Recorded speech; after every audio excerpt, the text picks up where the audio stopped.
Hello everyone, this is your friend from Naruto Audio Fanfics, and we are back once again with a brand new fanfic.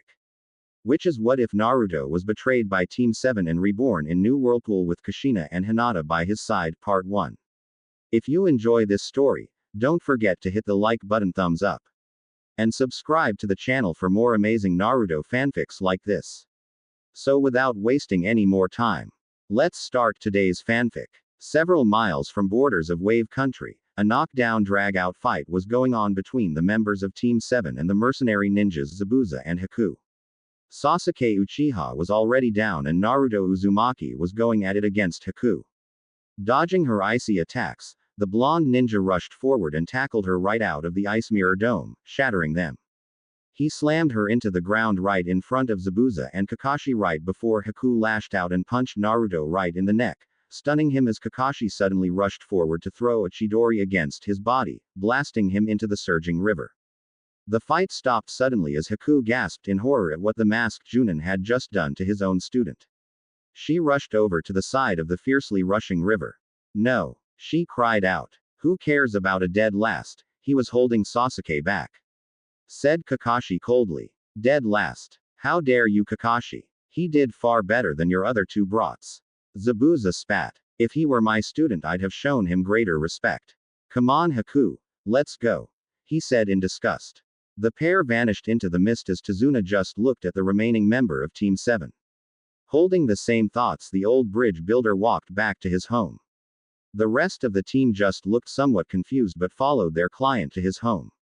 Naruto's injured body floated down the river, the young boy barely alive after getting blindsided by an energy sphere thrown by his own sensei, and was fortunate to get his jacket caught by a floating tree trunk that brought him to the shore of New Whirlpool. Secretly established after the old Whirlpool village had been destroyed, the blonde boy was the first new ninja visitor that they had received. He was still unconscious and half alive as someone came upon him. It was a girl with long strawberry blonde hair, blue eyes and peach-colored skin. She was dressed in a belly shirt, low-rise jeans, sandals and a black headband with a swirl on it. The girl dragged Naruto to shore and gasped at who it was. Naru-Nisan, she gasped. Focusing her chakra into her muscles, she carefully picked up the blonde boy and quickly carried him to the hospital. The Uzukage of New Whirlpool was a tall woman with reddish-orange hair and blue eyes. She was dressed in a long orange and black jacket, cargo pants, black sandals, and a black headband with a swirl on it. She had been at the hospital when the female rescuer and her unconscious cargo arrived. Rushing over to help the person, she had no way of knowing he was someone she wanted to see ever since he was born. Where did you find him? She said as the rescuer got there. Floating outside of the village, Naruto's rescuer said. I think it's Naruto-Nisan. The female cage gasped in shock. Naruto? She asked. She took a quick but good look at him, and gasped again when she realized that it was her son, Naruto. Get me the best healers in the village, now, she shouted, her fingers tracing the Chidori hole in the side of his stomach. The healers arrived quickly and began to help him. It was a full day before Naruto woke up and saw the face of a beautiful woman standing over him. Red eyes and tear marks stained her face, which told Naruto she had been crying. This naturally confused him. Hello, little one, she said to him. Little one? He asked, wondering where the oddly motherly tone was coming from. I've wanted to see you ever since you were born. If it wasn't for Arashi, I'd be dead, she said. Seeing loss and confusion in his eyes, the red-haired woman spent the next half-hour telling Naruto everything. Naruto then spent the same amount of time telling the woman the story of his life up until now. At the end of their stories, she was hugging the boy tightly as she apologized for leaving him alone in such a hateful village. Naruto himself was crying into the woman's chest, hugging her just as tight. There's nothing I can do to change the past, she said to him. But I can make up to it. What? How? I'll train you to be strong. Really? You'll train me? He said. She nodded and he smiled, but we wouldn't have enough time. Do you know the Kage Bunshin?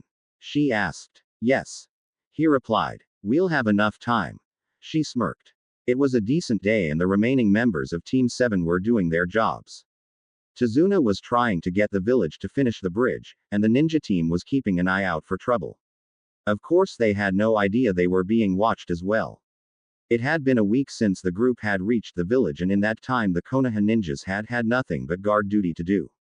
Kakashi continued to train Sasuke while Sakura cheered him on. 2 days back, Kakashi got the strange feeling that they were being watched, but thought that maybe the other villagers were doing the watching. It was noon on the 7th day when Tazuna, Sakura, Sasuke and Kakashi returned to Tazuna's house. They saw 3 people sitting on the stoop talking to Inari, Tazuna's grandson, and Tsunami, his daughter. One was dressed in a red kimono with black hakama pants, tabi socks and sandals. Another was dressed in a belly shirt, low-rise jeans, and sandals. The last was dressed in a red and black Under Armour sleeveless top, red leather, flaring tights, a sleeveless, zipped hoodie, leather gauntlets and a nose and mouth mask. The girls had strawberry blonde hair, blue eyes and peach-colored skin. The guy had his hood up so they couldn't see his hair and eyes. All 3 had on a headband on their person, which marked them as ninjas. The girls had theirs on their foreheads and the guy had his on his arm. Team 7 and Tazuna approached them, and realized the trio were armed. The first girl in the kimono had a katana and a short sword on her hip, making her look like a samurai. The more modern girl had wrap-around holsters on her hips with nickel-plated .27 Glocks and extra clips. The guy had a sawed-off, pistol grip, pumped shotgun down his leg, a compact bow with a quiver of arrows, tied to his back, 2 Glocks in waist holsters under the hem of his hoodie, and a katana sheathed across the small of his back. When the trio looked at the approaching Team 7, they grimaced. "I take it you're the team from Konoha?" asked the modern girl. Team 7 nodded as Tazuna walked over to his daughter and grandson. The samurai girl rolled her eyes and scoffed at them. She looked at the guy.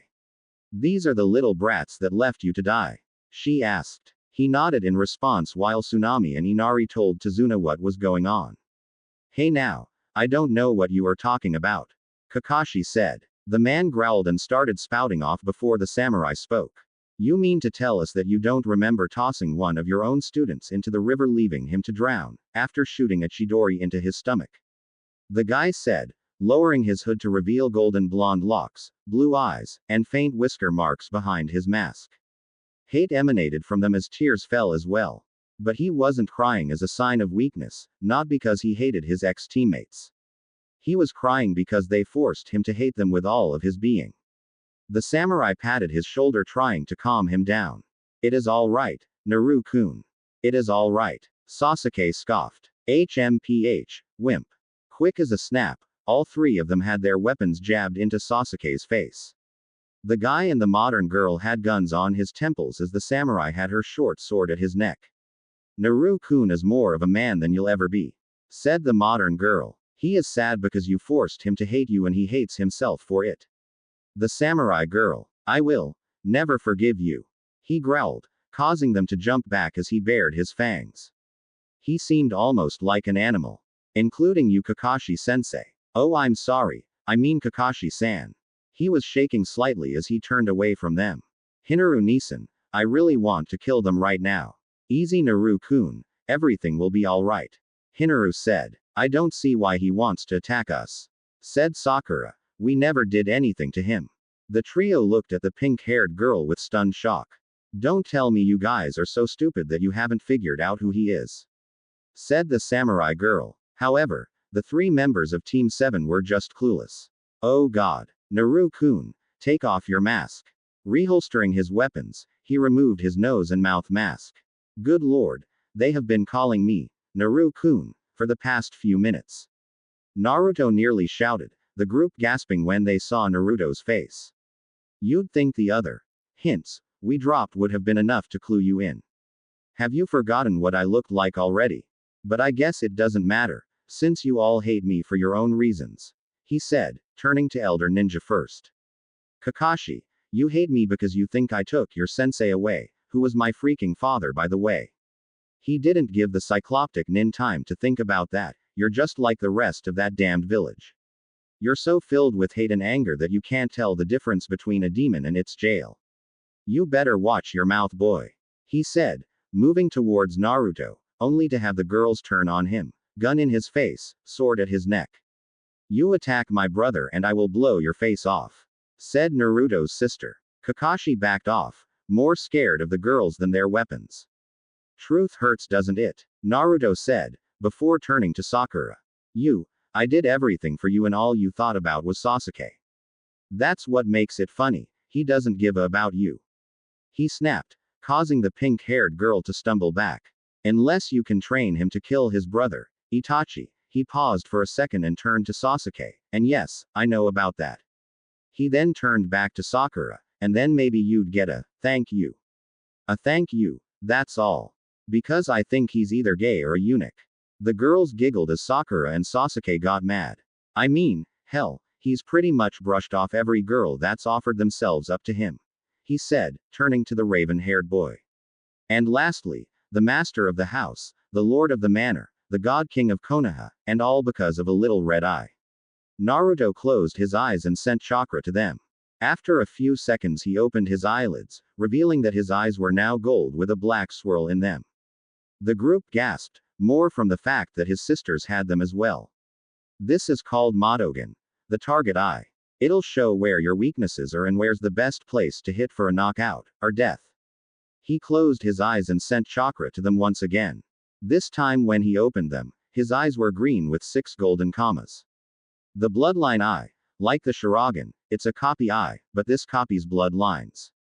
So guess what? You're not that special. There are others. Sasuke got mad, realizing that if Naruto was right, then his greatest advantage was gone. Oh yeah, I better introduce my sisters. This is Naruko, he indicated the modern girl. The other one is Hinaru.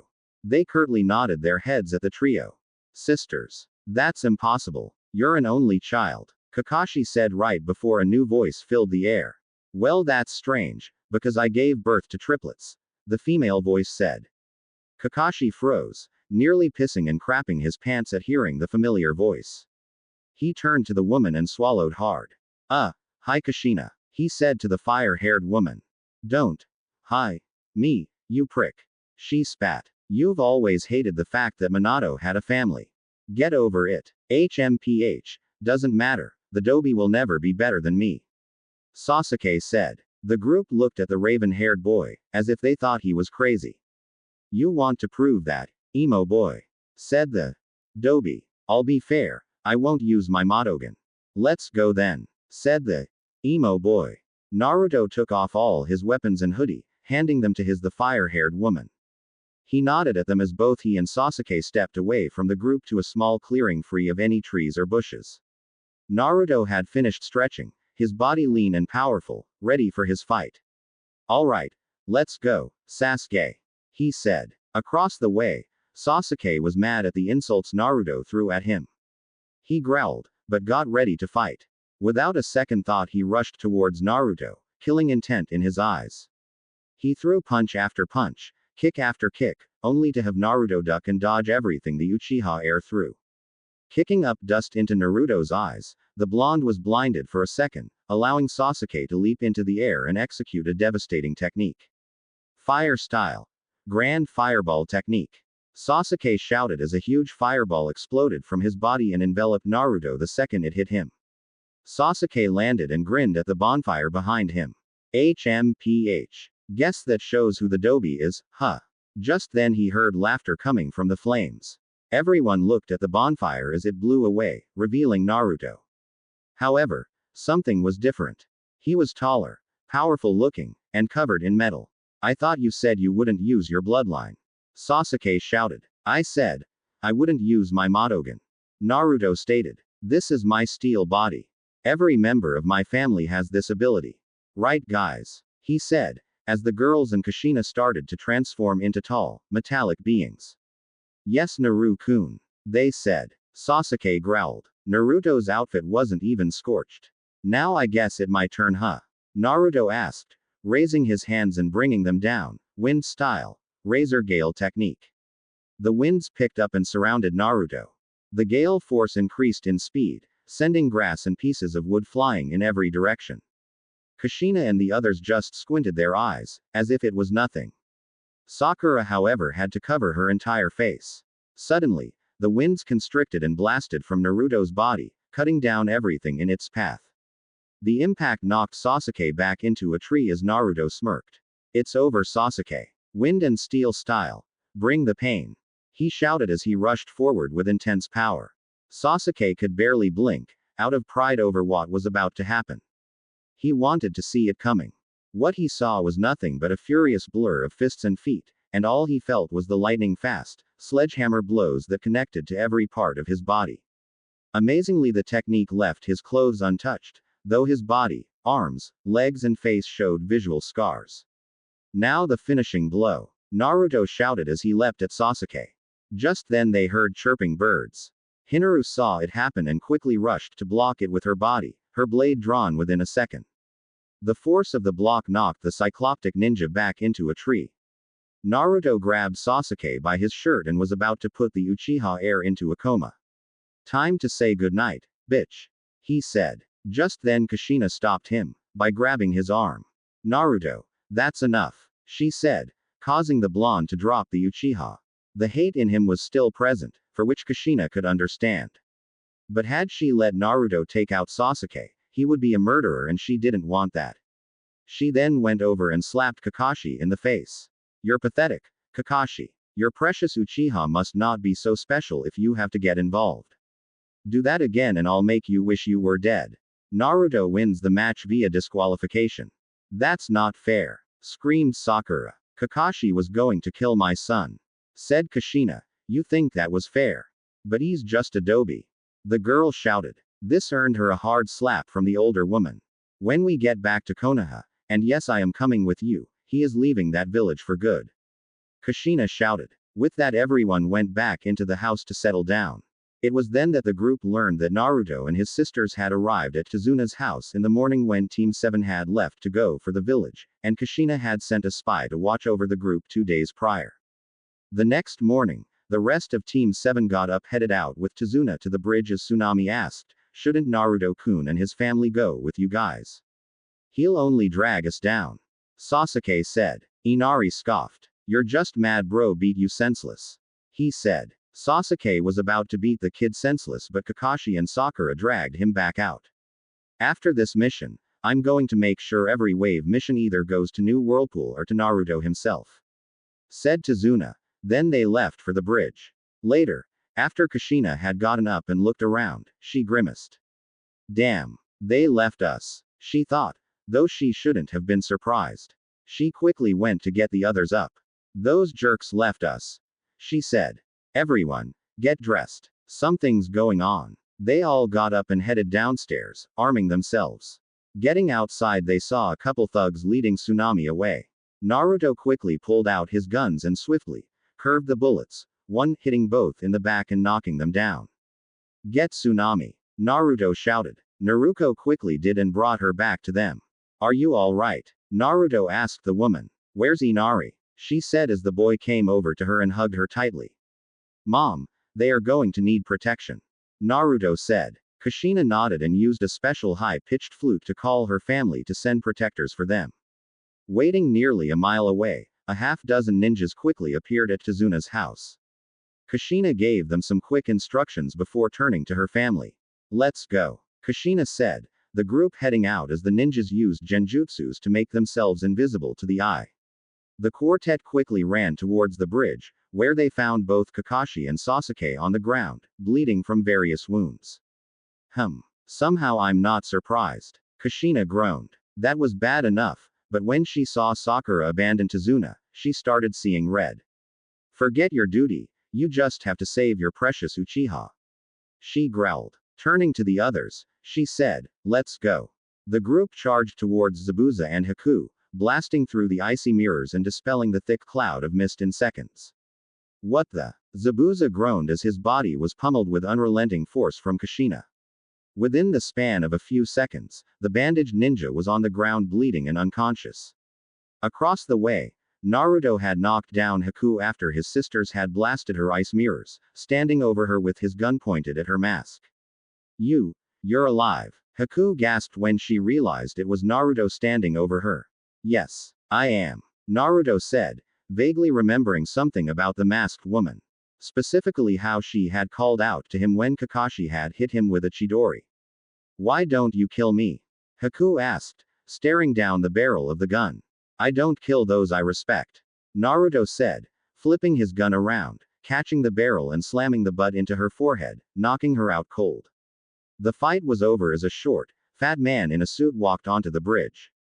Looks like Zabuza it up again, he said, and then noticed Naruto and his family. Then he got scared. Oh crap. I thought they were dead.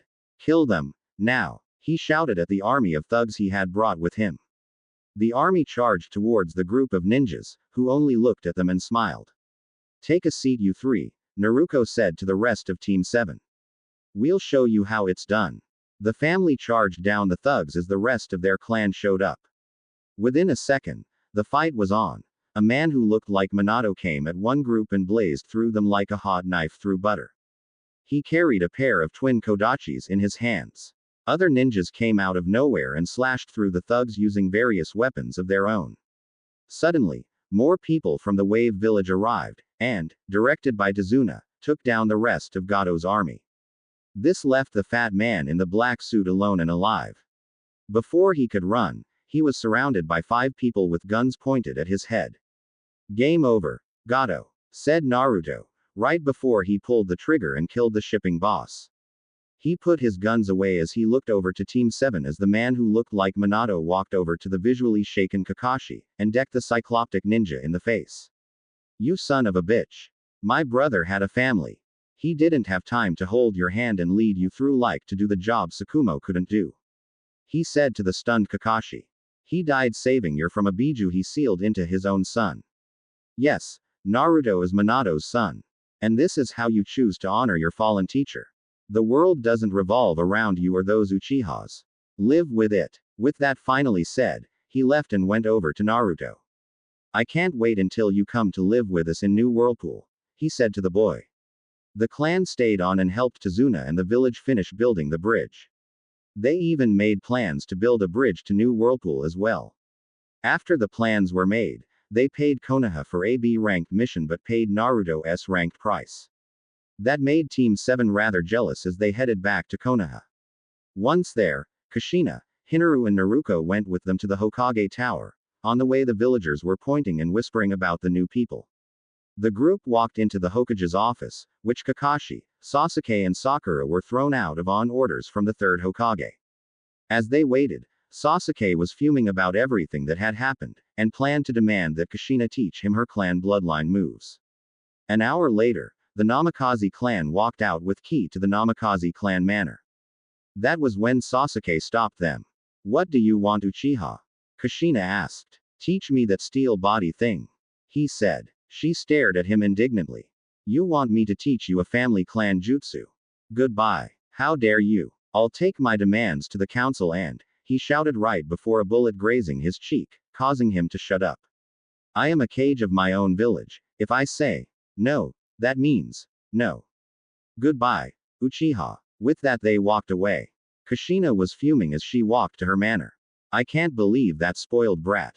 She spat. What did Sasuke do now? Said Naruto. Demanded that I teach him a clan jutsu. Everyone looked over to her. What? They gasped. That's right. He thought because he was an Uchiha he'd get our secrets. Wouldn't be surprised if he whined to council. Said Arashi. Just like he said, Sasuke went to the council and told them that he had a chance to get stronger and better, but had been refused. Distressed by this, the council called for the person that wouldn't train him. Kushina and company Naruto, Naruto, Hinata, and Arashi arrived in the council chambers. Naturally, when they arrived, the council members were surprised, but not more than Danzo.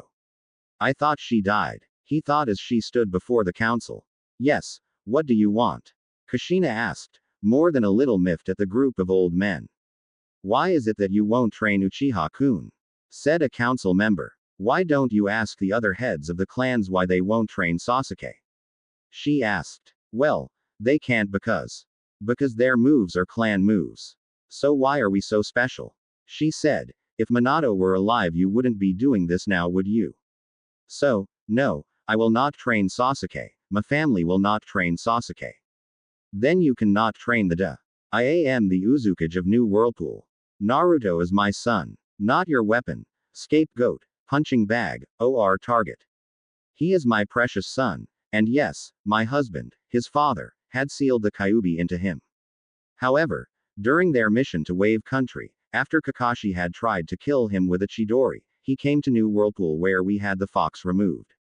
It's back in hell, happy and living in peace with the other demons. She glared at the council. This is Naruto Namikaze, the heir to the Namikaze Uzumaki clans, she said as she placed her hand on the blonde boy's shoulder. Her remarks having hit the stunned council, Kushina and her family turned to leave. However, before she was out the doors, Kushina stopped. Oh, one more thing. Naruto's going to resign being a Leaf Shinobi and will join Whirlpool's ranks. Everyone was shocked. What's the matter? Kushina asked. I thought you would be doing backflips and throwing a party over it. But he can't, shouted a council member. Why not? Kushina asked them. The council member couldn't come up with an answer. At least not one that would satisfy. You want him gone. The village wants him gone. The demon will leave her. You show my son, no, my family, respect. The council didn't say anything, just glared at the woman. Then we have nothing else to say. With that, she left along with her family.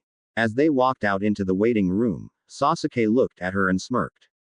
Kushina looked at the boy with indifference, realizing that he was smirking because he had no idea what had just happened inside the council chamber. Your pathetic little whining tactic failed, she said to the raven-haired boy. I'm still not going to train you.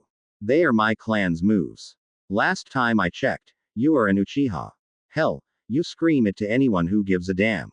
I don't give damn about you, who your family is, or was, or even what happened to your family. She said, turning into all steel. This is my family, my clan, and no gay-ass emo boy that lets the council suck his, is going to tell me what you do. She spat, towering over the boy who looked a little panicked. And speaking of which, if you haven't figured it out yet, and you obviously haven't, this entire village loves you. Even though you've done nothing to earn it. They kiss you and you spit in their faces, using them for your own purposes. Dump your arrogance, pride, and quest for revenge, and maybe you will become a good ninja, she said, attempting to sound like a person giving him some good advice. To be honest, she didn't care if Sasuke listened, but the mother in her had to at least make an attempt. With that said, she left, and went with her family to pack up her clan's belongings from the manor.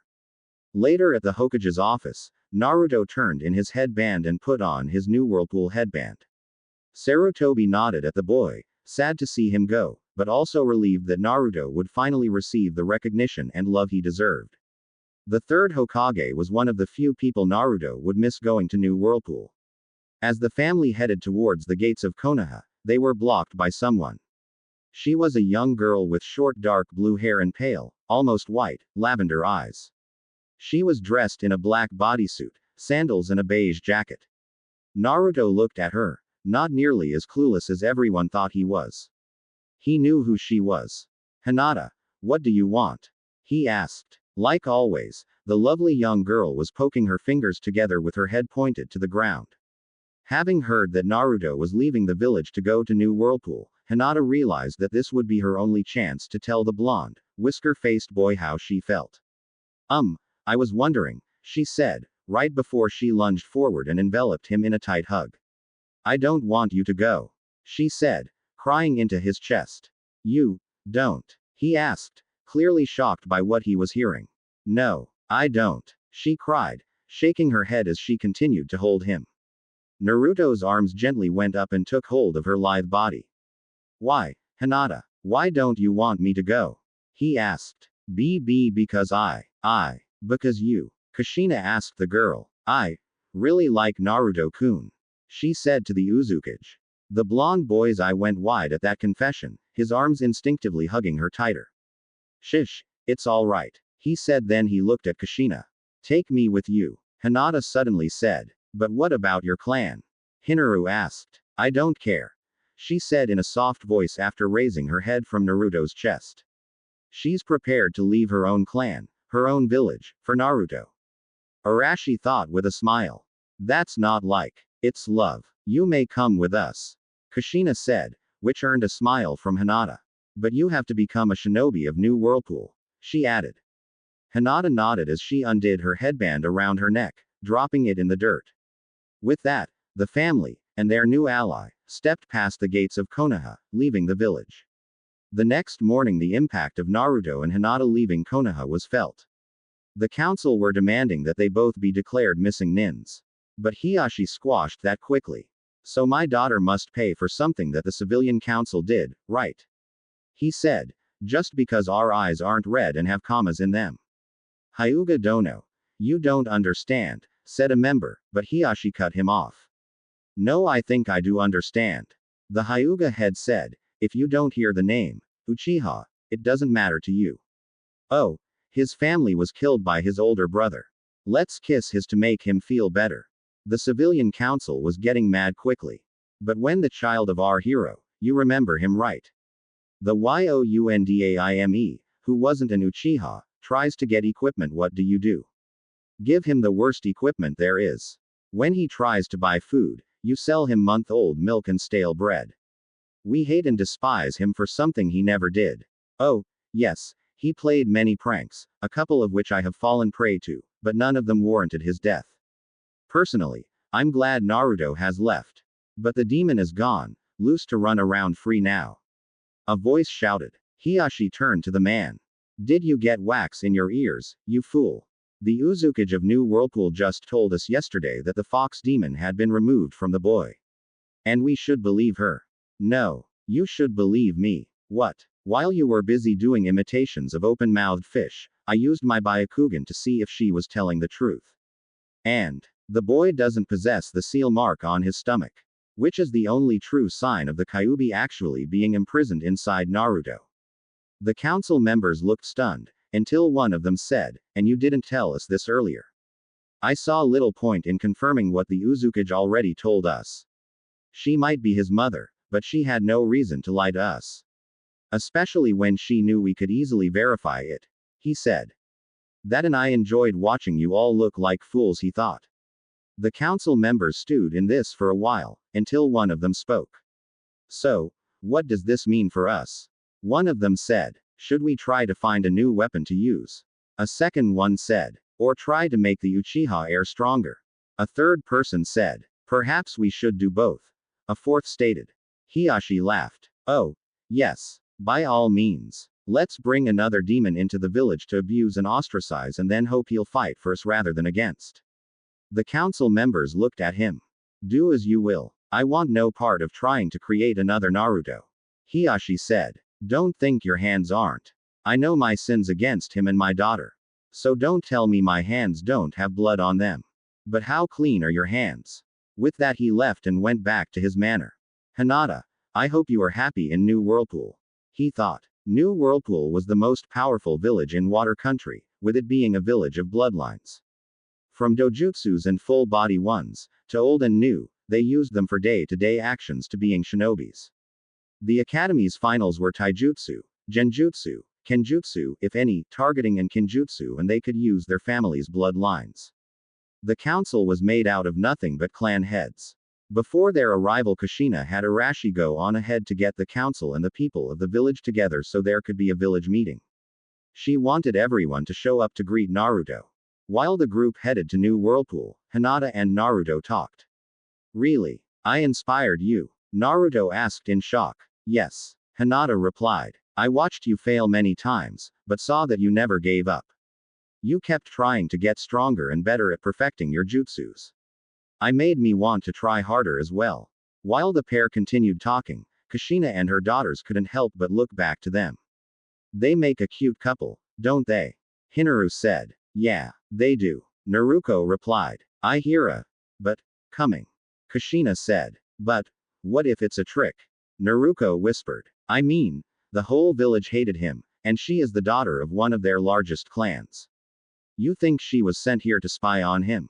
Or us? Hinaru asked. I don't think so. Kushina said. Really? Why? Look at her. Take a real good look.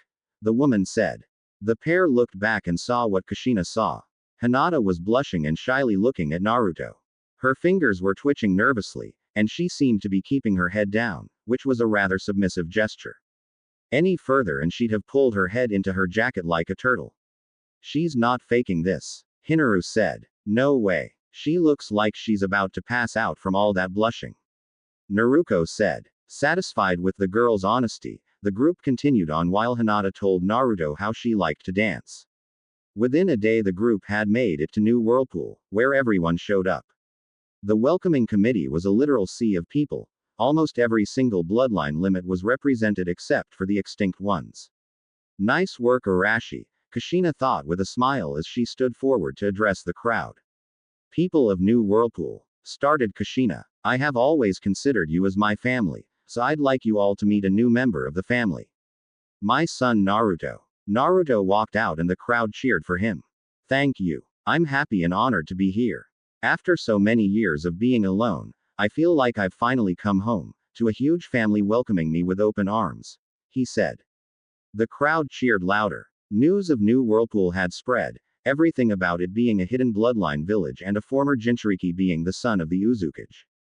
Of course, Konoha's council was bitching and complaining about it.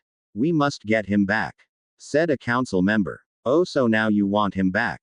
Sarutobi scoffed. Why? To help the Uchiha make Chunin, said a member. Is that the only reason? The third asked. Shouldn't it be? Sarutobi just sighed and rose from his seat.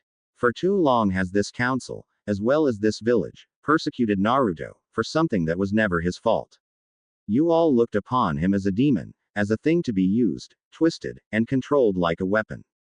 Despite the measures and decrees that were implemented, he was never treated as a hero. Not even as a human being. He owes us nothing, and we have no right to force him, or ask him, to help us do anything. The elderly man didn't even hear the council's arguing as he walked back to his office. Weary from his meeting, Sarutobi sighed and leaned back in his chair, his pipe puffing away trying to help him alleviate his stress. Just then there was a knock on the door. Come in, he said, before the doors opened. Strolling through the doors was a man with long white hair, dressed in green and red robes, black pants, socks and sandals. On his forehead was a horned headband with the kanji for oil on it. His eyes were dark with red lines coming from the corners down his cheeks. Hello sensei, the man said. Jiraiya, Sarutobi greeted, happy to see one of his students again. How was your mission? It was all right. Here you are. The latest issue. He handed Sarutobi a book. Thank you Jiraiya, he sighed as he accepted the pink book. The sigh and somewhat glum expression told the Toad Sanin his sensei was in distress. What's wrong? Jiraiya asked. Sarutobi took a breath before telling Jiraiya everything that had happened over the last few days. Needless to say, the Toad Sanin was shocked. So it's true. True. Well, I'd heard there was a new hidden village, but I didn't know Kushina was alive, and their Hokage no less. Oh yes, you should have heard what she said to Sasuke, and the council, before they left. Now they're gone, and they took Hinata with them. The Hyuga heiress. Really. Never got a chance to meet her. Never could stand Hiyashi. He muttered the last part. So, when's the next time they're going to be here? We've sent out an invite to New Whirlpool for the Chunin exams. We haven't got an answer yet. Just then there was a knock on the door. Come in, Sarutobi said. It was his assistant. Sorry to interrupt Hokage-sama, Jiraiya-sama. But we got the answer from New Whirlpool, she said. She handed him the answer and he read it. Well, you'll get to see them in a couple of months. Sarutobi told Jiraiya. So they are coming. Yes. He said with a smile. Naruto, Hinata, Hinaru, Naruko, Haku and Zabuza were in Kushina's office. Naruto was a little surprised to see the mist ninjas so soon, even though his mother had ordered them brought to their village after the battle with Gado's thugs. The pair had actually been grateful for the retrieval. Okay. This is what's going on, the Uzukage said. We have accepted the invitation for the Chunin exams, which are to be held in Konoha. Naruto, Hinata, I want you two on the same team. Hinata blushed as Naruto wrapped his arms around the girl's tight, nimble body and kissed her on the cheek. I don't mind being with you Hinata, he said. In fact, I think it's a good idea. I'm the only one you know. Oh okay and Naruto-kun, she said, rubbing her head against his face. After the pair had left Konoha to head to New Whirlpool, the pair trained during their rest stops. Naruto and Kushina taught her the Kage Bunshin, and trained her with her clones. The young Hyuga was actually amazed as how much training she had gotten in within such a short time period. Even in class she had never excelled like that. The training was hard, but Hinata had learned persistence from Naruto, and welcomed the training.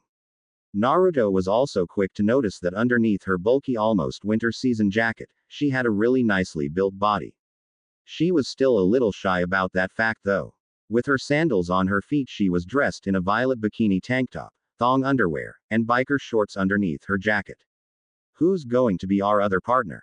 asked Naruto. Kushina then called in a silver-haired young man with green eyes who was dressed in a black muscle shirt, greenish cargo pants and sandals. His headband was on his head. He was very tall and powerful looking. "Naruto, this is your cousin, Higane," she said. "Higane, this is Naruto." Nice to meet you, Higane-san," said Naruto, as he bowed. "You shouldn't bow to me," Higane said. "You are the heir to both of our clans." Just then a young woman walked into the office. She was dressed in a black and gold sleeveless shirt with a tiger on it, low-riding jeans, sandals, and her headband was on her thigh. She had blue silted eyes and black streaked blonde hair. They looked at her as she entered. "Oh Tora. Good of you to join." However, Kushina couldn't finish as the girl tackled Naruto down to the floor. "Us." She sighed and shook her head. "Naruto. That's Tora, another one of your cousins." Naruto just looked down at the beautiful woman that was on top of him. Mom. Why is she purring?" Naruto asked. "I'm part tiger," Tora said as she cuddled against him. "Part tiger?" he asked. Naruto had been told about a clan that had the same abilities and attributes as those of tigers, and that they also trained them as partners. "Just like Kiba-kun's family," said Hinata, succeeding in hiding her jealousy at the blonde woman cuddling up to Naruto. She succeeded only because she had heard that Tora was Naruto's cousin. Tora helped Naruto up off the floor and turned to the pale-eyed girl. "Hi, I'm Tora," she said to Hinata. "I'm Hinata Hyuga," the girl said. "Nice to meet you, Hinata-chan. You're Naruto-kun's girlfriend, right?" she asked, causing her to blush. True, Naruto may have kissed her, but she was still a little shy about things. Then a young man came in. He was dressed in a light gray suit with a gray overcoat and closed-toed sandals. He also had on a pair of designer glasses over his blue-gray eyes. His headband was under his dirty blonde hair. Under his coat was a katana and he looked like he was a guard. Tora went over to him and hugged him tightly. "Okay Tora," he said as he patted her head and she let him go. "Attention-seeking bitch," he mumbled. "Hello, Aunt Kushina. And this must be Naruto?" he asked, indicating the blonde boy. "Yes Rimuru, where's your sister?" she said. "Reiko's signing back in and finishing her report," he said. "But it's good to finally see you Naruto-kun," he said, shaking Naruto's hand. Firm grip. "I like that," he said. While he was getting introduced to Hinata, Haku and Zabuza, Reiko walked in. She had dirty blonde hair and blue-gray eyes, like her brother, and was dressed in a tight gray shirt, plaid microskirt and sandals. Her headband was on her head. The second she saw Naruto she grabbed him in a tight hug, her shapely and well-balanced body pressed firmly against him. "It's so good to see you Naruto-kun," she said. "You too Rai-chan," he said, slowly getting used to all these hugs and greetings. Once everyone was present, Kushina told them about the team that was going with Naruto to Konoha. After the meeting, Higane, Tora, Rimuru and Reiko took Naruto and Hinata on a tour of New Whirlpool. They showed them everything from the Bloodline Walk of Fame to the New Whirlpool sign. Hey, if Konoha can have Mount Hokage more, then New Whirlpool can be like LA. Though Naruto wondered why a new hidden village would have something that obvious in their village, he realized that, like Konoha, New Whirlpool was a ninja village that was proud of who they were, but not to the point of being egocentric. It also brought up another question as to how long the Leaf Village expected to survive to put more faces on the mountain. It was pretty full as it was, and they had only gone through 4 Hokages so far. Eventually the group ended up at Higane's favorite place, a sushi stand. Naruto raised an eyebrow. "Sushi?" he asked, himself being a fairly strict ramen guy. "Yeah," Higane said as he stuck a piece of the raw fish in his mouth. He then slid a couple of pieces to Hinata and Naruto.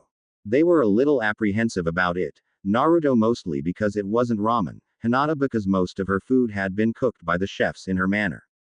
He looked over to Hinata as she took the piece in her mouth and ate it. It's good, she said, really enjoying it. Satisfied with Hinata's opinion, Naruto tried a piece. And liked it. It's not ramen, but it's pretty good, he said. Hagane ordered a couple of orders for them and the group ate and talked. Meanwhile, not everything was going well in Konoha. Especially for Team 7 who had just received a new teammate. He had just graduated from the academy, Rookie of the Year, like Sasuke. He was dressed in a white robe, black hakama pants, socks and sandals, a sheathed katana and kodachi with him. He had long light brown hair, gray eyes and skin slightly more tan than Sasuke's. What made him different from the others was that he was the heir to a semi-important clan of samurais.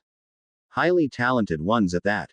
His name Musaka Takeuchi. He was sitting down under a sakura tree, drinking some tea. When they saw him, Sasuke wasn't impressed. Which really meant that he wants to be like him. Sakura wasn't paying that much attention to him and Kakashi was reading his book. Are you our new teammate? Sasuke asked. What's your name? Musaka didn't answer him, steadily drinking his tea. Sakura was naturally mad that he didn't respond to Sasuke. Answer him, Baka. She barked as she rushed him with a punch, but Musaka simply pulled his sheathed sword up, blocking the fist with an outward swing, then bringing it back around to trip her with it. Still gripping the handle, he jerked upward, tossing the sheath into the air, freeing the blade and pointed it an inch from the pink-haired girl's neck.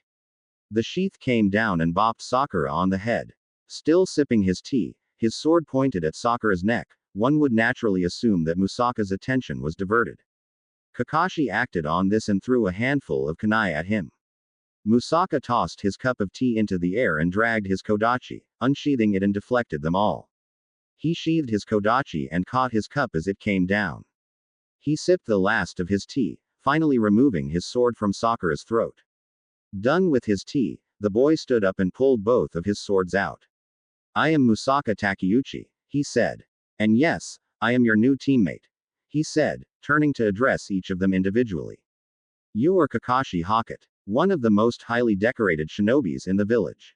Kakashi smiled at the compliment. And also the most overrated one as well. You are lazy, uncouth, almost always late, and the only thing you have got going for you is your Sharingan given to you by your teammate Obito Uchiha. Rumor has it that you killed him because he had the power and the girl. Kakashi grimaced at Musaka's words, as the samurai boy turned to Sakura. Sakura Haruno, a practical genius.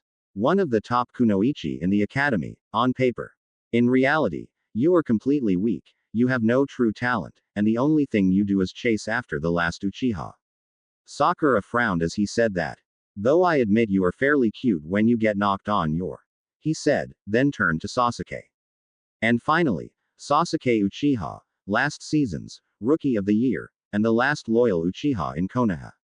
I'll admit you have talent, but you also have no heart, a black soul, and a ruthless thirst for revenge, yet the entire village kisses your. Simply because you are the last Uchiha, you think everything should be given to you on a silver platter. I am here to change all of that. I am very sorry, but it is time to wake up. The dreams are over. Enraged, Sasuke leapt to attack him. Musaka started to block everything the Uchiha threw at him, using the handles of his swords to do so. How is he matching me? He thought. He tried to use his Sharingan on him, but Musaka just smirked as he leapt back a couple feet. The samurai closed his eyes and sent chakra into them. A couple seconds later he opened them. Sakura seemed to notice that they were ice blue with a mirror-like glaze to them. Kakashi was just shocked, as though he recognized the technique. Sasuke, however, just gasped as his Sharingan became useless. Gripping both swords tightly, Musaka seemed to fly across the ground towards Sasuke, his swords flashing as they struck the emo boy's body. He almost seemed to pass right through the Uchiha like a ghost. He stood up and sheathed his sword as Sasuke suddenly collapsed to the ground, his body bleeding from the dozen sword slashes that now permeated his torso, arms and legs. Musaka sighed. You are pathetic, Uchiha, he said. Had this been a real battle, you would be dead, or worse, a captive. I should have known you weren't worth the hype. I must report into the Hokage now. I will see you tomorrow, my teammates. While Musaka walked away from the stunned Team 7, Neji Hyuga was standing before the Hyuga Council in their chambers. Neji, the heir will be coming back to Konoha. We want you to bring her to us so we can put the curse seal on her, said a member. Neji nodded his head and left. What they didn't know, however, was that whatever they told him to do, they never said not to go and tell Hiashi. Which is what he did. So they want to place the curse seal on Hinata when she gets back in time for the Chunin exams. Hiashi said with a smirk. I'm afraid I have other plans, my nephew. This is what we'll do. He told Neji his plan. At first, Neji was not optimistic about its chances, until Hiashi removed the cursed seal from Neji's head as a show of good faith. The seal now harmless, Neji allowed himself a smile. But he quickly forced it down, keeping up the appearance that he still hated Hiashi. Meanwhile, in New Whirlpool, Naruto, Hinata and Hagane were going through some team-building exercises. Hanging out with each other and enjoying each other's company was part of it. Right now Naruto and Hagane were sparring with each other with Hinata watching. Both of them had transformed into their steel body forms as they sparred. Hinata was surprised at what she had seen of her teammates. They were using elemental jutsus, which caused them to hit harder with every punch and kick they threw. She had to cover her ears for most of it. Okay Naru-kun, said Hagane. I'm going to teach you some new moves.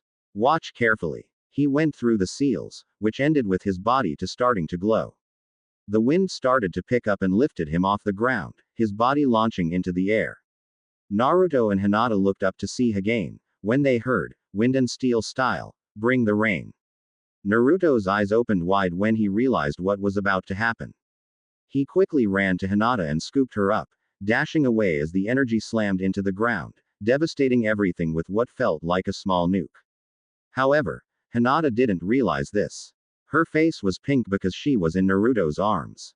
Naruto-kun's holding me, she thought. While she had gotten better around Naruto as of late, able to at least keep from fainting whenever Naruto kissed her, and that was with Naruto holding onto her to keep her from falling down, she still had a tendency to faint whenever she saw him topless.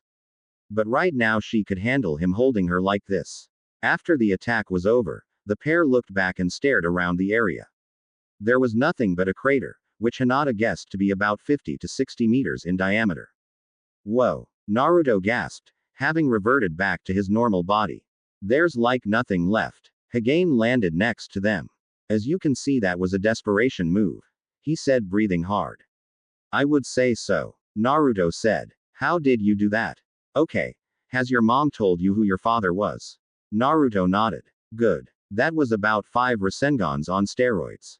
Because of our steel bodies, our chakra abilities get amped up by about 10. 10. Naruto gasped. But, doesn't that take a lot out of us? He asked. Hagane nodded as they heard his stomach growl. He blushed as his teammates giggled. Come on. Let's go eat, he said, leading the pair back to his favorite sushi stand. He reminds me of Choji-san, Hinata said. Really? Naruto nodded. Meanwhile, in the office of the Uzukage, Kushina was talking to Arashi about his brother. So, when do you think Pain is going to find out that he's not going to get Kyuubi?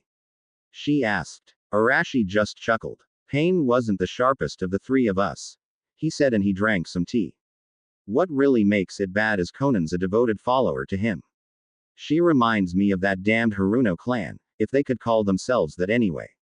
Now Arashi, just because they're pink-haired morons, who don't have any real practical talent and their hair and clothing style just screams, kill me, doesn't mean they're morons, she said. You're right, that's an insult to morons.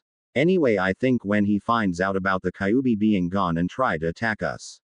But, he's too scared to fight you and me, so he'll probably send Itachi and Kisame, or someone stupid enough to take us out. I hope it's Madara. Oops. I mean Toby. I owe the man. Madara was the one who had the Namikaze clan removed from Konoha and blocked them from taking Naruto with them. Arashi, I know you hate that family, I hate them too, but Naruto will embarrass Sasuke and show them that the Uchiha were all hype. Just leave it to Naruto, huh? Arashi mused. I don't want to burden his shoulders, but with our help, he can do it. Of course. In Konoha, in the Takeuchi clan manor, the clan head had called Musaka to her room. The woman herself was a goddess. She had long brown hair that flowed down her back, curling up around her face. Her skin was a delicate peach color, completely natural. No makeup. Her right eye was steel-colored, her left eye gone as that side of her face had been destroyed by a fireball some years ago. She was dressed in a white kimono, hakama pants, socks and an over-robe with her clan's name in kanji on the back. Picture Balalaika from Black Lagoon with brown hair dressed up like a captain from Bleach. Her name was Taicho Takeuchi, the clan head. She smiled as her son entered her office. "So how did your first meeting go?" she asked the boy. She was a very soft-spoken person, her voice matching her beauty. The scars did nothing to detract from that beauty, but made others want to kill the person who did it to her face. "You were right as always, mother," he said. The Uchiha was not worth the hype. She nodded. "So what are you going to do?" Musaka asked. "I heard that Naruto is the captain of the new Whirlpool team. I'm going to make sure that they will be safe." Taicho said. "Very well. They will pay for what they did to us in Naruto." Like many people, the Takeuchi clan had issues with the council. It was the council that removed the Takeuchi clan from their inner circle, via Danzo since he wanted to increase his power base. The Haruno clan tooled their place, via Danzo's recommendation. Madara, who had been on the council at the time, had blocked Naruto's adoption into the Takeuchi clan. Their clan were major allies to the Namikaze clan when Minato was a boy. Taicho got her face burned because she wouldn't marry Madara, destroying her eye. When she had heard about the Uchiha clan massacre, she was happy about the Uchiha council dying, saddened that her best friend, Makoto, died, and enraged that Madara wasn't there to enjoy being killed. "Oh yes, they will pay," the woman said with an emotionless face, her emotions boiling inside. Kushina had called Naruto into her office in the Uzumaki clan manner. "You wanted to see me, mom?" he asked as he entered her office. "Yes, Naruto-kun," she said. "I want to explain some things to you." "Oh, like what?" he asked. "Oh, say, the reason why you and Naruto use firearms." She replied. "Yeah, not that I mind, but I was kinda wondering." "Well, it's because we are not from the elemental countries," she said. "The Uzumakis, that is. You see, I come from a long line of bounty hunters. My father was subjected to a lot of experiments that changed his DNA, which gave us our dujutsu and our steel bodies." Naruto was mesmerized by the story. "Anyway, we were chasing down a group of wanted criminals and followed them into the elemental countries. While we were chasing them down, we ran into your father. He was a Chunin at the time. With the aid of him and his team, we were able to capture them. It was shortly after that I fell in love with your father. By this time the rest of my family had arrived to help us, and it was during that time that Whirlpool was Water Country's answer to Konoha. She still made sure she had his attention as she poured him some tea. My family settled down in Whirlpool, but when the big, bloodline purge happened throughout water, we were the ones who helped those who were trying to escape get away to safety. Rin and I worked together to stop the Water Lord's war on bloodline clans, which included the destruction of Whirlpool Village. With his death everything went back to normal. But we had to pick up the pieces and so we secretly founded New Whirlpool." "What happened to Rin-san?" Naruto asked, and as if on cue, a beautiful woman walked into the room. She had shoulder-length brown hair and caramel brown eyes. She was dressed in a black shirt, white skirt with slits up the leg, open-toed sandals and bike shorts. She also had markings on her cheeks. Seeing the blonde boy with his back to her, she snuck up on him, grabbing him from behind. "Right behind you, Naruto-kun," she said. With that she kissed him on the cheek. "Oh, he's cute. Can I keep him?" she asked playfully. "You're gonna have to fight his girlfriend then, Rin." Kushina smirked. "Oh, all the good ones are taken," she whined. "Oh, speaking of which, Naruto-kun, I need to talk to Hinata as soon as possible." Meanwhile Konoha was getting ready for the Chunin exams to be held in their village, with Danzo trying to inflict martial law, so as to not let New Whirlpool in. But Sarutobi smashed that quickly. "But we don't need their kind here," he stated to the Hokage in his office. "Oh really?" Sarutobi asked. "And what would that be?" "The kind that is more powerful than you and your root." Danzo sneered at the insinuation. "Fear does not become you, Danzo. Though it is refreshing to see you are human." "I'm not afraid," he snapped. Though I know why you aren't. Kushina actually likes you. I never gave her reason to hate me, so yes, I have no reason to be afraid. This is a mistake, sir.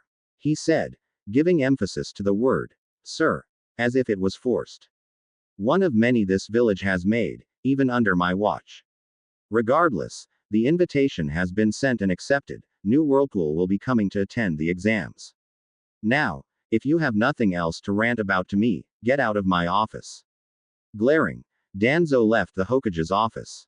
Seconds later, a certain female clan head emerged from behind Sarutobi. He had a lot of gall to do something like that, Taicho said as she walked over to the front of the desk. I know Taicho-chan. It's something I've gotten used to. So are you sure you really want to do this? He asked. We can find a way to bring you back to the inner circle. The damage has been done, Sarutobi-kun, she said with respect. After what they had done to Minato-kun's child, my family cannot take it anymore. I cannot take it. We have to leave before we pull a reverse Itachi on the village. Sarutobi immediately realized what she meant by that. Her entire clan killing the village. The worst part was, considering their standing and skill, no one would see it coming nor be able to stop them. But where will you go? Sarutobi asked. New Whirlpool. Arashi-kun offered us a place to stay in also. I love him. Sarutobi smiled at that. And there is nothing I can do will change your mind. No sir. She said, shaking her head. Very well. After the end of the exams, you may leave. He said to her. You will be surely missed. By you, not this village. The head of the Takeuchi clan replied with a soft smile before leaving the Hokage's office. Meanwhile, Team 8 was meeting their new teammate. She was a cute young woman with blonde hair in a pixie, cut in red streaks running through it. She was dressed in a gray singlet with a black mini skirt, white sandal boots and gauntlets, her ninja headband on her head. Her eyes were amazing as the trio couldn't tell what color they were. At first they were hazel, then they were silver, then gold and then back to hazel. She was also very well built, for her age. I'm Jun Kintobori, it's nice to meet you. She said to Team 8. Kintobori. Where have I heard that name before? Kiba wondered. Suddenly, Akamaru poked his head out of Kiba's shirt. The second Jun saw the puppy she smiled. AKA Chan. She squealed as she grabbed the little puppy to cuddle him. Oh, I missed you so much. He started to lick her face and she hugged him. The others were in shock. No way, Jun-chan. Kiba gasped. You know her, Kiba-kun? Kurenai asked. Yeah sensei. We grew up together. He said, hugging her tightly, avoiding crushing Akamaru. They sat down and started talking about what had been up to in their lives. It took a little prompting to get Kiba to introduce Jun to her teammates, Shino the bug ninja and Kurenai sensei the genjutsu mistress. While Team 8 was getting acquainted, Anko Mitarashi was twirling a kunai in her hand as she went over the list of ninja who were to arrive in Konoha for the Chunin exams. At the inner corner of her desk sat a message from New Whirlpool, which had arrived via private courier, in the middle of the night. She sighed as Ibiki walked in. So what do you think of Arashi's offer? He asked. I don't know. I mean, Minato-kun did engage me to the Gaki but. She said. I don't know. Have you even met him yet? No, not yet. That could be a problem. Ibiki said. I hope you don't mind me saying this, but I've never seen you this upset before. I've never been engaged before. Anko replied. True. I mean, hell, no one ever wanted to date me. She scoffed. That's not entirely true. People were just intimidated by your attitude. Minato wasn't. Neither was Arashi. And that's only because they were stronger than most. Well, from what I hear, the guy's quite strong. And he and his team are coming for the exams, so you should at least try to get to know him. Alright, I hope you are worth my time, Naruto. She thought. In New Whirlpool, Naruto sneezed and Hinata shivered. The pair looked at each other curiously. Naruto-kun. Hinata asked. Yeah, Hina-chan. Naruto asked. Am I imagining things, or did we just? She started to say, clutching the boy's hand tightly. No, I don't think so. Something big is about to go down. The blonde boy replied as the pair walked to the Uzukage's office. When the pair arrived, Kushina greeted them. Hinata. Good. Thank you, Naruto-kun. You can go. This is girl talk. Kushina said. Right. Naruto said, giving Hinata's hand a good squeeze before leaving. Once Hinata was alone with the Uzukage, the older woman's expression turned serious.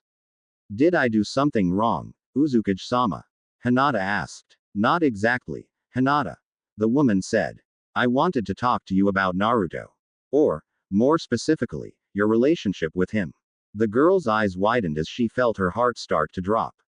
First of all, I want to say how happy I am that you honestly like my son. I've been watching you for some time and I'm glad that your feelings are genuine. If they were otherwise, I probably would have killed you. Hinata gulped, but felt relived as well. Secondly, I was pleasantly surprised that you are such a kind and compassionate young woman. That is something of a rarity, especially in a ninja village. It's another plus in your favor. Hinata continued to remain silent, as if waiting for the other shoe to drop. However, there is an issue that I want to address to you, she stated, standing up from her desk and moving towards the girl. Here it comes. Hinata thought fearfully, clutching her hands together tightly. I want to take you on as my apprentice and personally train you. Kushina said. Hinata's eyes were wide as dinner plates when she said that. You want to train me? Hinata gasped. Yes.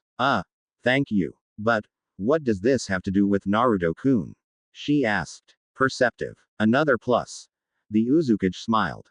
Like I said, I've been watching you for some time, and I've noticed how you interact with my son. Namely, you're blushing and stuttering. If you act like this around him, just holding hands and such, how in the world will you ever be able to give me grandchildren? At hearing those words, Hinata turned beet red. See, that's what I mean, she said, pointing to the girl's face. If you blush like that at the merest mention of intimacy, you're going to pass out before you and Naruto can do anything more than just hold hands. But, we're too young for that. She squeaked. Of course you are. I wasn't suggesting you start a family right now. But Naruto has been denied love and affection by virtually everyone in Konoha for all of his life. Now that he has people to care for him, he'll hold on to them with all his might. And that includes you. Personally, I think you're perfect for him. You're the sweetest, kindest, most honest and cutest young ninja I've ever met.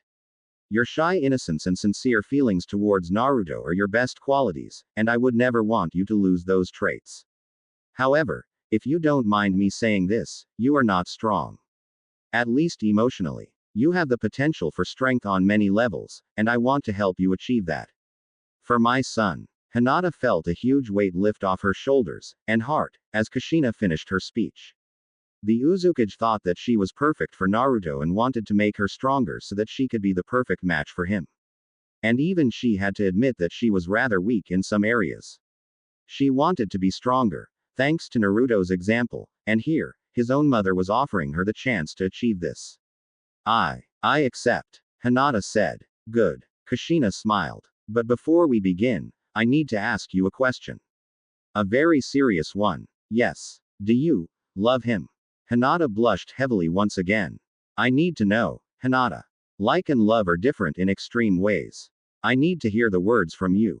I need to be sure of just how committed you are to getting, and keeping, Naruto. Her heart was beating rapidly, her face threatening to burst from heat as a tear raced down her cheek. Time seemed to stand still as the words came to her mouth. Yes. I love Naruto-kun. I love him with all my heart and I will do whatever it takes to be with him always. She cried out. Kushina smiled as she moved to the girl and enveloped her in a warm hug. You'll do, Hinata. You'll do. She cooed softly as the girl cried into the Uzukage's chest. Naruto, Hinata, Hagane, Tora, Rimuru, Reiko, Rin and Arashi were on their way back to Konoha. Naruto and Hinaru would be coming for the finals with Kushina. Naruto was in his red and black Under Armour sleeveless top, red leather, flaring tights, a sleeveless, zipped hoodie, leather gauntlets and a nose and mouth mask. Hagane was dressed like Naruto but in silver and white, with his hood down. Hinata was now dressed in what looked like a bustier, black thong, low-rise tights, closed-toed sandals, a slightly different jacket than her original, with her Whirlpool headband around her neck as she had once worn her leaf headband. Her left hand was clutched tightly to Naruto's right, the young man interlacing his fingers with hers. Tora was dressed in her normal clothes but with a Chunin vest on her body. Rimuru and Reiko were dressed normally along with Chunin vests also. Rin and Arashi hadn't changed their attire at all, though Arashi purposely kept his look in order to upset certain people in Konoha. After all, Minato was the village hero, having defeated the Kyuubi years ago and died because of it. While Arashi hadn't done anything that big, and was proud of his brother for it, he hadn't liked the fact that the village had nearly killed Naruto numerous times because of something that was never his fault. So looking like his brother was preferable for many reasons. The group was only a few hours from Konoha and stopped for lunch. Is everything alright, Hina-chan? Naruto asked. I'm just worried, Naru-kun. Hinata said. About the Chunin exam. Don't worry. You'll do great. He smiled. Thank you. But I meant, for you. You're worried about me. Why? Well, the village. They hate you. They might try to kill you. I know. I actually expect them to. You do. Yes. And if I know that, then I can prepare for it. He replied with a smile. Hinata smiled at Naruto's competence and leaned into him, resting her head against his shoulder, wrapping her arms around his own. Naruto returned the smile and nuzzled her hair with his nose, taking in her scent. Arashi and Rin just looked over at the young couple, smiling as they intertwined their fingers. Sigh. Ah. Young love, Rin said with a smile. Does it make you wish you were younger? Arashi asked. Yes. And no. No. With youth comes energy. With age comes experience. The trade-off is acceptable. Arashi an eyebrow at that, wondering what she meant. To him, it sounded like Rin was in the process of planning something. Hagane smiled too, seeing Naruto and Hinata so close. He had his own reservations as to the couple's progressing relationship, given that the pale-eyed girl was rather meek in her personality and such. But within the last 2 months he had noticed a significant upswing in her mood. Not only had she trained to get stronger, but she had made greater strides in order to make her feelings for Naruto known. The pair were an official couple before they had left New Whirlpool, no one saying anything against either one. Especially Hinata. Aside from being a little shy, everyone in New Whirlpool found the girl to be bright, intelligent, cheerful, determined and sweet. Her kindness and respect had won over the entire village in less than a day, her honesty only cementing that trust. Tora had quickly become Hinata's best friend, her outgoing personality a match for Hinata's rather introverted one. Rimuru and Reiko had nothing against her either, though Rimuru kept his opinion to himself regarding Hinata. Reiko knew that her brother liked the girl like she did. Eventually the group arrived at Konoha, Arashi presenting their travel documents to the gate guards. Well, we're here, Arashi said. Let's go get signed in and find a hotel. The group nodded and headed to Sarutobi's office. Unbeknownst to them, though with some suspicion, the group had been watched the second they had set foot in the village. The agents told Danzo they had arrived as the group went to the Hokage's office. Good. He sneered. Now, go find and kill the demon's team, then bring the demon to me, he said. The group bowed and took off. After checking in with Sarutobi, and getting their hotel reservations, the group headed out for dinner at one of the restaurants. Though Naruto wanted to go to his favorite ramen stand, Arashi told him that a more balanced diet would be better for him, especially with the Chunin exams tomorrow. The group was on their way to the restaurant, when they noticed something was off. Naruto was the first to realize it, when he saw that the usually crowded streets were empty. Tora growled slightly as Rimuru looked at her. What is it? He whispered to the tiger woman. Trouble. She hissed. Within seconds, a group of 10 Anbu appeared out of nowhere and attacked the group. So nice being home, Naruto thought with a sigh. Arashi dodged the sword blade of his attacker, moving to the right as the blade went right past him, allowing him to slide up close and ran him hand into the ninja's chest. Rin pulled 2 kunai from her belt and quickly leapt into the air, impaling the blades into the back of the 2 Anbu's necks as she flew over them. Hagane blocked his attacker's attacks, grabbed his arm and spun him around, quickly grabbing his neck and snapping it in one clean move. Rimuru matched the Anbu's sword attacks move for move, until he sliced off the ninja's hands and then impaled him through the chest. Reiko did the same thing, though she let the ninja keep his hands, just not his left leg.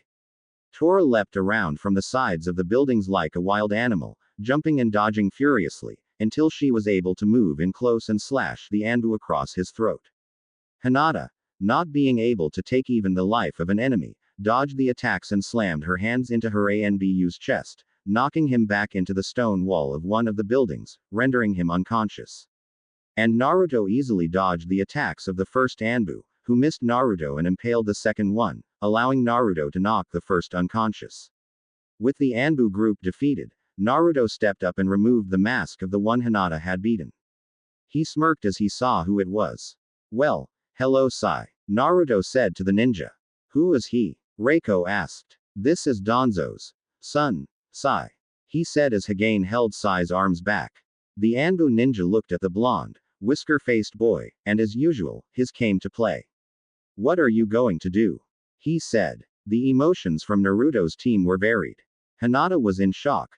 Hagane was just hung his head. Reiko just blushed because she had accidentally got a look at Naruto equipment and he wasn't lacking.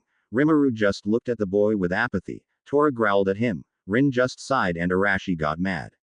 Naruto. Well, he started to chuckle and turned his back to the other male. And you should know. Naruto said. So what? Daddy Danzo. Never played with yours enough so now you have to talk about others like that.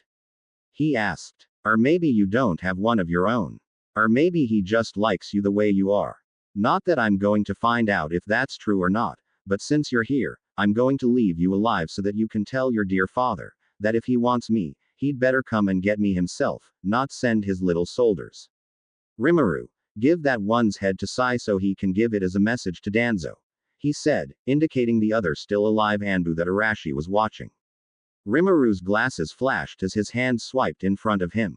After a quick flash the root Anbu's head was in Arashi's hands. Here you are. Now be a good little boy and give this to Daddy Danzo, alright.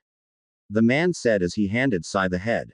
He was actually impressed that Rimuru hadn't gotten any blood on him when he sliced off the ninja's head. The bow growled as he accepted it, but made a last attempt to attack Naruto. It was an attempt that failed as Reiko, Rimuru, Tora and Hagane all stopped him, weapons aided at his head. Naruto then turned to him and pointed one of his Glocks at Sai's head. It would be in your best interest to leave if you want to live. Naruto said. Sai took the head and left. Meanwhile in the Takeuchi manor, Taicho was meditating and sensed Naruto's team. She smirked. The group returned to their hotel after dinner and got settled into their rooms. The girls stayed in one room, the boys in the one next to it. While Rin read her book that she had picked up at the store, Tora and Hinata were talking. It wasn't a big deal, Tora-chan. Hinata said with a blush as she sat behind Tora to brush out her hair. But it was, Hina-chan. Tora bubbled. You're a genin and you took out an Anbu on your own.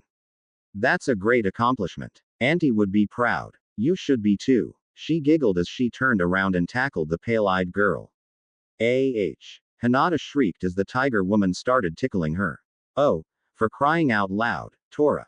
Reiko groaned as she got into the mix. Rin just smiled, wondering why she hadn't brought a video camera. In the next room, Naruto was blushing a little as he overheard the commotion from next door. For ninja they certainly aren't quiet. The blonde thought. Think Danzo's got something else planned for us? Hagane asked as he polished his sword. Probably. Even without Sarutobi's warning, that attack didn't surprise me. Arashi said as he hung up his coat in the closet. What I want to know is what does Danzo want? Maybe we should have asked Sai that. Rimuru said as he slipped another bullet into his clip. He was just a messenger boy. Arashi replied. Danzo gave the order, he carried it out. Doubt he even knew why. You don't think Danzo would have told his own son what was going on? If I were Danzo, I'd play things close to the vest. The man replied as he sat down in the chair next to the window. But if Danzo wanted to capture Naruto, what would he want him for? Power, or information? Hagane asked. Maybe both. Rimuru said. Only if he doesn't know I don't have the Kyuubi inside me anymore. Naruto said, finally able to tune out his girlfriend and his cousin. Arashi smirked. I wonder if we shouldn't let him think that. I don't really care what Danzo thinks. He sends more ninjas after me, I'll bury them.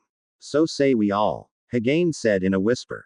The next morning, Naruto and company went in to take the first part of the test. It was the first time that Anko had seen her fiancé. Well, this is it. I finally get to meet him. But right now, I have a representative to live up to, she thought as she headed to the second test area. While Naruto and his teammates stayed off to the side, looking at each group of ninja that had come from the numerous villages, another pair of teams introduced themselves. Hinata-chan, Kiba said as Akamaru leapt at the pale-eyed girl and licked her face. Kiba-kun. Akamaru-chan. Hinata cried as Kiba, Shino and Jun introduced themselves. While Hinata was glad to see her old teammates, it was Shino and Hagane who kept glaring at each other. Hagane didn't tell anyone that he had a slight fear of bugs, some bugs, and Shino made him a little bit nervous. So you're the famous Hyuga heiress. Jun said. I'm glad to finally meet you. Kurenai-sensei has had nothing but good things to say about you. Thank you. How is sensei?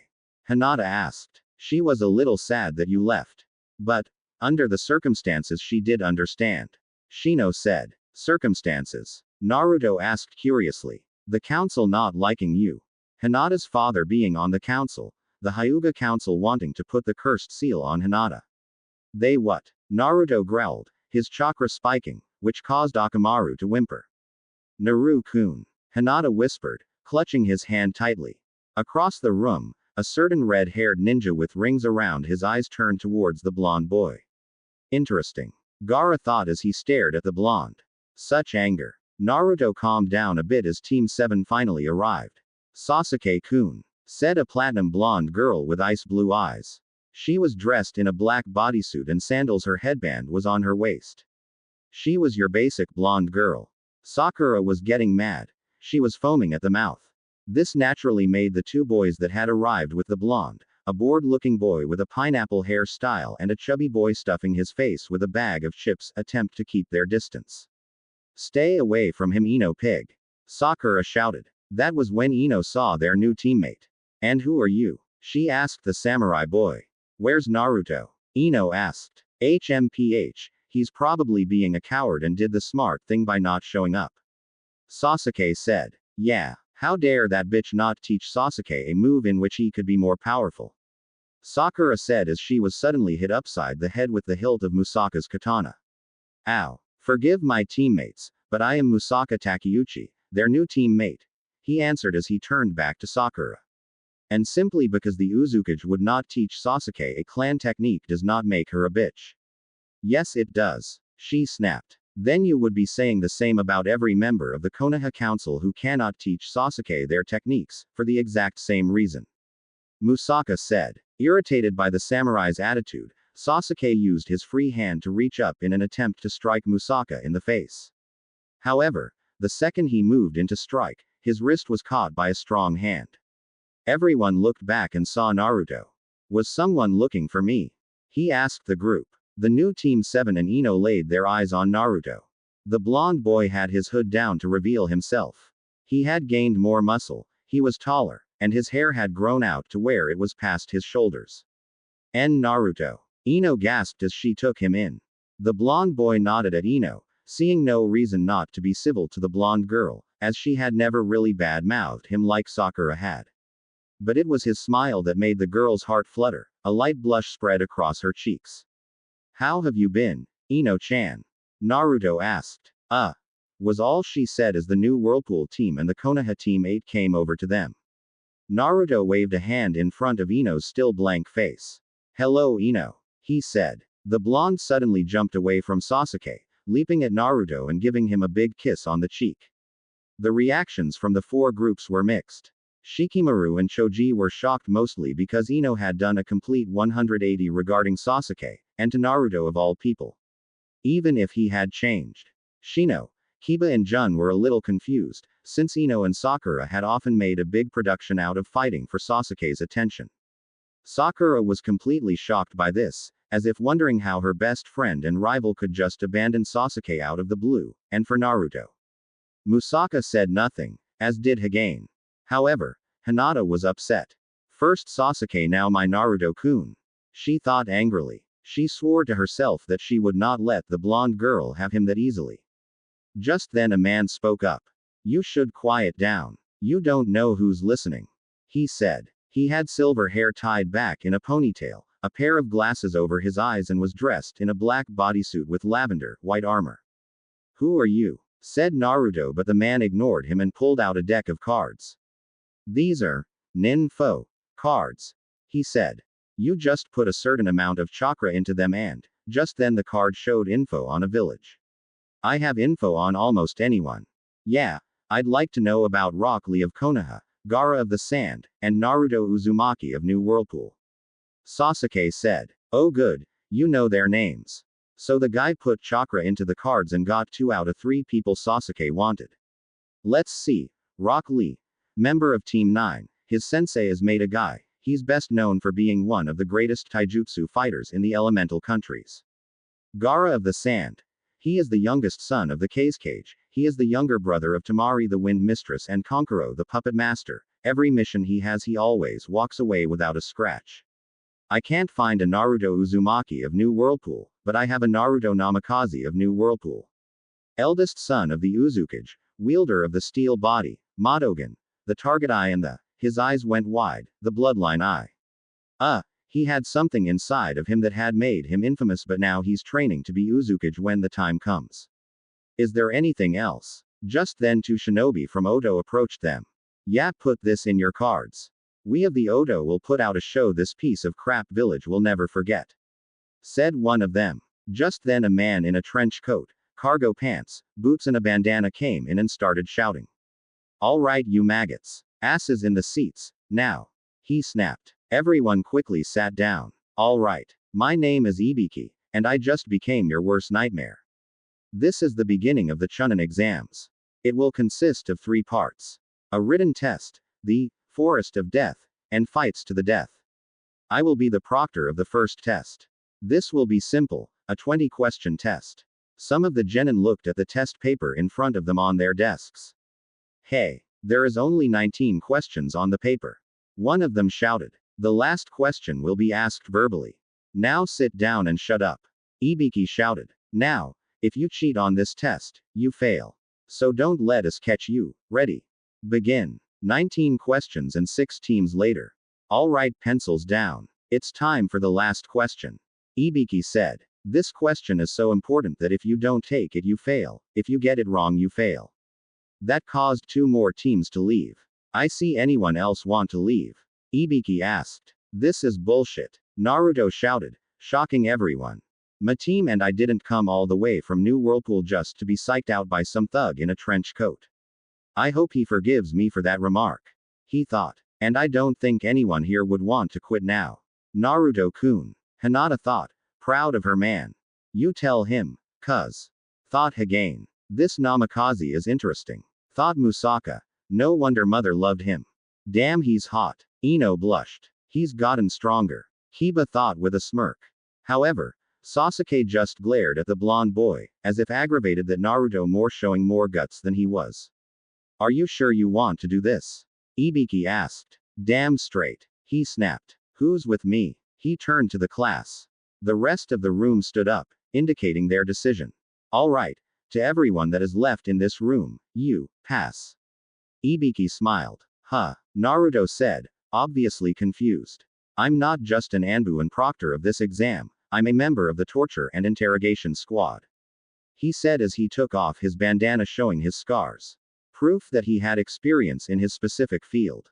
If you guys can get through this, then nothing will faze you.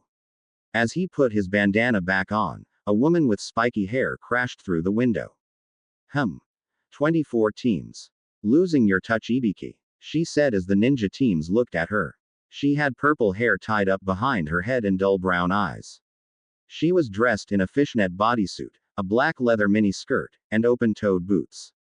She also had on a trench coat and a headband on her head. The second she laid her eyes on Naruto she had to force down a blush.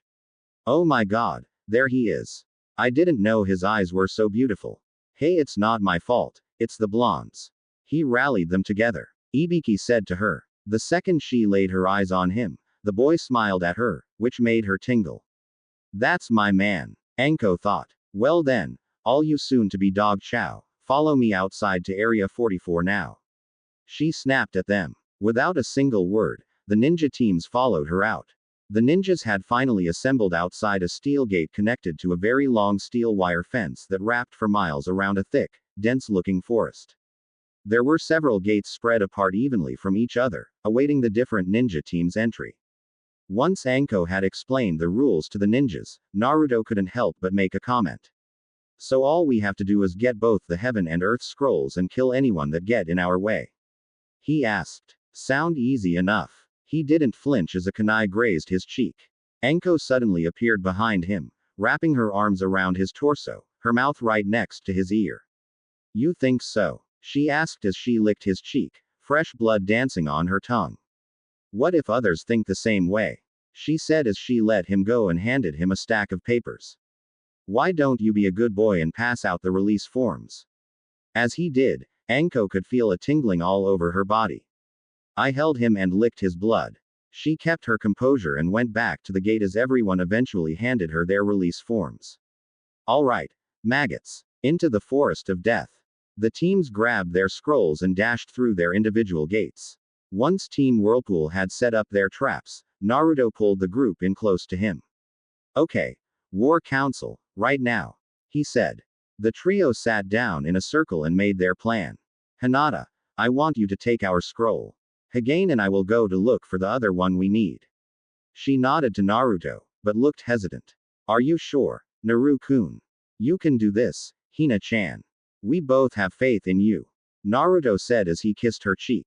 Besides, I saw the way the other ninjas were looking at you. They think you're the weakest of us. They won't expect you to have it, and even if they did, they'll be seriously underestimating you. Hinata smiled. He handed her their scroll. With that, the trio separated to perform their jobs.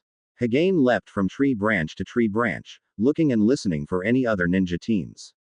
He soon came across a trio of rain ninjas and was about to go on the attack, when he paused to listen to them. I still think this is a bad idea. One of them said.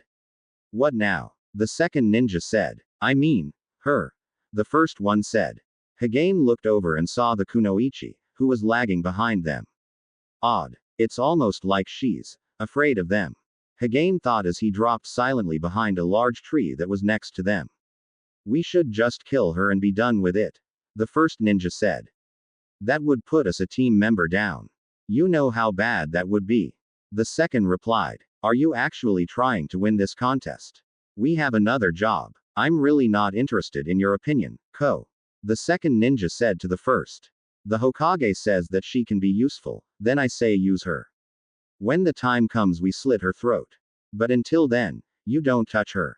Hagane looked back and noticed that the girl looked a little more scared than before. Did she overhear them? He thought, then decided on a workable strategy. He attacked them. Transforming into solid steel, he emerged from the tree and threw a heavy punch that sent the first ninja into another tree. The second ninja barely had time to turn his head to see a steel fist slam into his face. Hagane didn't stop as he laid into both of the rain shinobis, pounding on them ferociously until they had died from having their flesh, bones and organs pounded into ground hamburger. The lone kunoichi fell to the ground, terrified of the solid steel figure that had just killed her teammates. Though a small part of her was upset that they were dead, her more immediate problem was their killer. Crying and terrified, she held up her arms to block the attack, when suddenly, her body turned into a golden Amazon. Hagane stared in shock at the almost 7-foot-tall figure dressed in a black and blue bodysuit. Who are you? He asked. Aya Natsumi. She replied. Don't worry, I won't hurt you. He said. Why you won't? No. But they would have. He said. You overheard them, right? What they were going to do to you later. See, cut my throat. She said. Hagane looked at her as he turned back into his normal form. Is this a bloodline? Were you born with this power? He asked. Yes, she said. He held out his hand. Come with me if you want to live. I knew that Rain was purging bloodlines. If you want, you can come with me. I can take you to New Whirlpool, where you'll be safe. Aya agreed to go with him. He told her where to go and who to ask for. She handed him their scroll and took off. Naruto, on the other hand, wasn't so lucky. Currently, he was firing on a grass nin that was chasing him. He was already injured from the first attack, which told him this grass nin was not normal. Really, Naruto-kun, do you think those toys are going to stop me? The grass nin said. Naruto was shocked. Who the hell are you? How do you know my name? He said. He laughed. My dear boy, who hasn't heard of the prodigy of New Whirlpool? He said. As to who I am, he said as his body suddenly changed, losing the henge to reveal a slightly deformed, long-haired, pale-skinned, yellow-eyed, snake-like man. I am Orochimaru, one of the Sannin. I've heard of you. The guy who betrayed Konoha. That's right. Are you? Shocked and filled with loathing towards me. Naruto looked at him like that was the dumbest question in the world. Hell no. After what this village did to me, why should I care if you betrayed them? He said. Then you'll stop fighting me and join me in my little plan. Orochimaru said. Naruto quickly raised his gun and fired, striking the snake man in the arm. Arg. I may hate Konoha, but I don't see any reason to trust you 1 inch. Impudent boy. Orochimaru shouted as he attacked again only to have Naruto deck him with a chakra-enhanced fist. Once the snake man was down, Naruto ran back to where he promised to meet Hinata, unaware that the snake had been playing a possum. Meanwhile, Higane and Hinata were fighting off Team 7 while Musaka was sipping his tea. I can't believe you betrayed Konoha like this. Sakura snapped as she tried to kick at Hinata. You even betrayed your clan. I don't care about Konoha. I don't care about my clan. I care about Naruto-kun. Hinata said as she easily blocked the kick with her hand. Something's wrong. Inner Sakura screamed. Hinata's never been this strong. Or fierce. The statement was proven correct when Sakura threw another punch, only to have Hinata catch it and spun her around, wrapping her arm tightly around Sakura's neck, bringing the pink-haired girl's ear next to the lavender-eyed girl's mouth. Answer me one question, Hinata. Sakura gasped. What? Hinata asked. Why? Do you love the Dobi? She asked, struggling to breath. I do not have enough time to give you all my reasons. So I will simply say this. Unlike your Sasuke, my Naruto is capable of returning love. She replied as she released Sakura, spun her around and threw a high roundhouse kick that tossed the pink-haired girl into a tree, knocking her cold. Across the way, Higane had already kicked Sasuke in the gut, face, legs, shoulder, and had him on the ground, pummeling his face as Naruto came running up to them. Naruto-kun. Hinata shouted as Orochimaru exploded out of the trees. You are mine, boy. The snake Sannin cried as he charged Naruto, only to miss Higane as he came in and knocked Orochimaru into the nearest tree. Should have known it was him. Higane said. Because that bastard Kabuto is here. Uncle Arashi was right about him being your lapdog. He probably even told you about Naruto's bloodline. Of course he did, my dear boy. He said as he broke free from Higane's grip. And it must be mine. He shouted as he lunged at Naruto. Quick as lightning, Naruto transformed into steel, the snake Sannin's teeth nearly breaking on his skin. He slammed his hands into Naruto's body, but that had no effect on him, other than to break his hand and wrist. Orochimaru hissed in pain. Guess Kabuto didn't tell you about our steel bodies, did he? Naruto said as Higane hit Orochimaru with an uppercut that launched him into the trees. As he flew through the air, Musaka quickly drew his sword and leapt into the air, cutting the snake man in half. He landed on his feet as the 2 parts of Orochimaru fell to the ground and started to evaporate.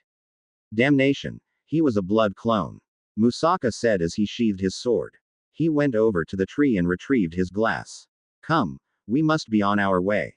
Don't tell me what to do. Sasuke snapped as he wiped the blood from his mouth. Musaka smacked him upside the head with his katana hilt, making him wince. You may stay if you want. I shall come back to pick up the pieces. He said as he picked up Sakura as Sasuke looked at the 3 Whirlpool ninjas. Reluctantly he started to follow him. Musaka-san. Hinata called. The samurai stopped and turned towards her as Hinata tossed him the scroll they needed. We had an extra. She said as he caught the scroll effortlessly. You have my thanks, Lady Hinata. He said with a small bow. As you have mine, Lord Musaka. She said with a returning bow. Hinata looked out of the large tree at the falling rain. Naruto and Higane were asleep and she was on guard duty. She was cradling Naruto in her arms, just taking in his features. She smiled as she brushed her hand through his hair, a smile appearing on his face as she did that.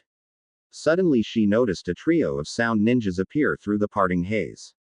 Her expression turned foul instantly as one of them launched a sound blast at her. Hinata dove forward, taking the blast in the back.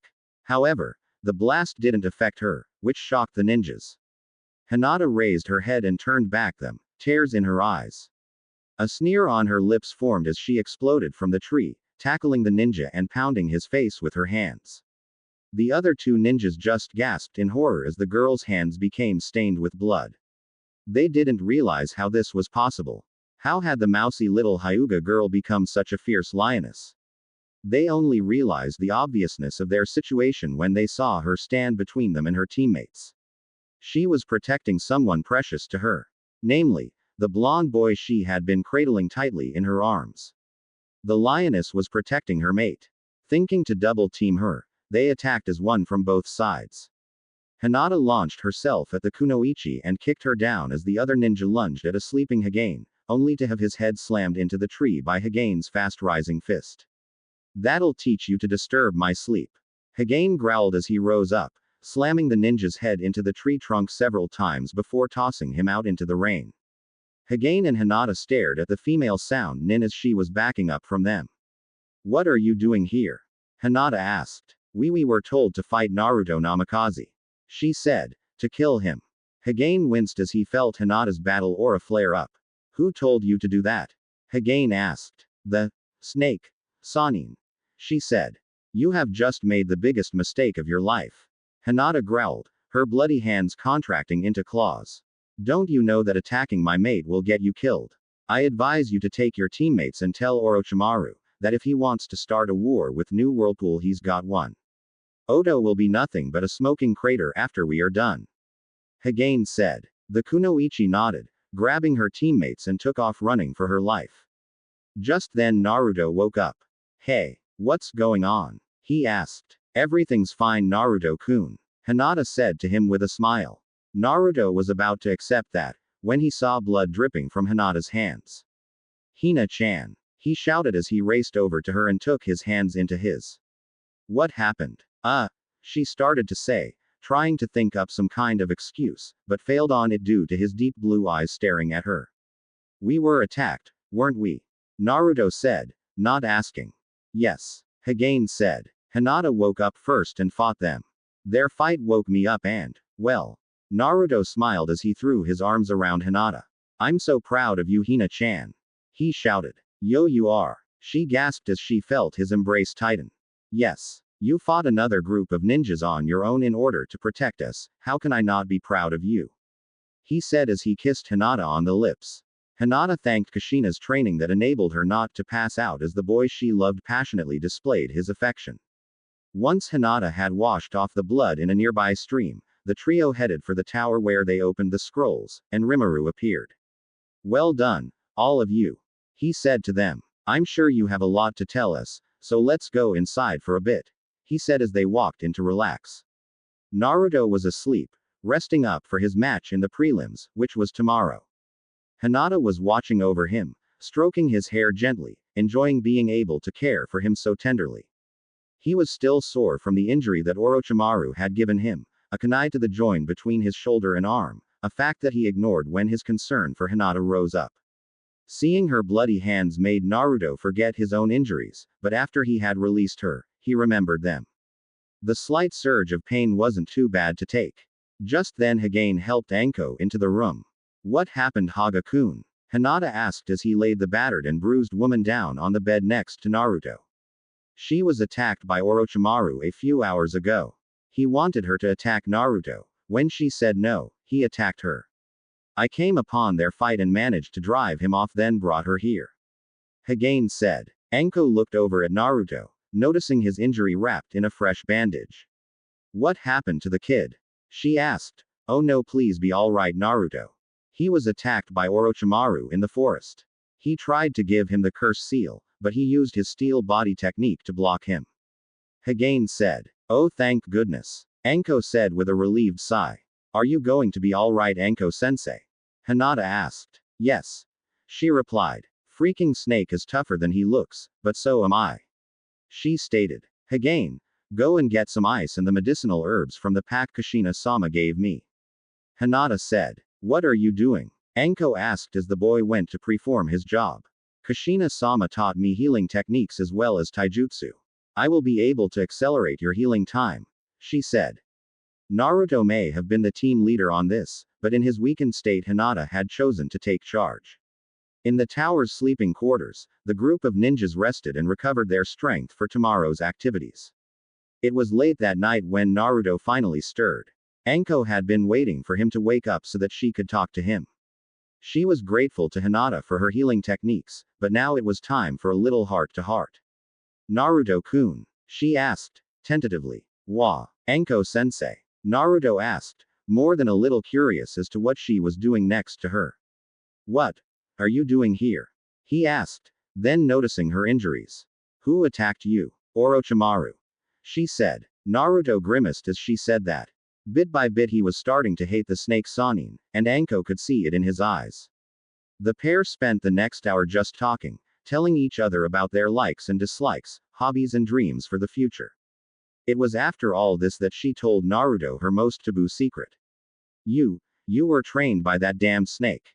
He gasped. Anko nodded her head, pulling her shirt off of her shoulder, revealing the cursed seal Orochimaru had given her years ago, which ultimately made her his slave.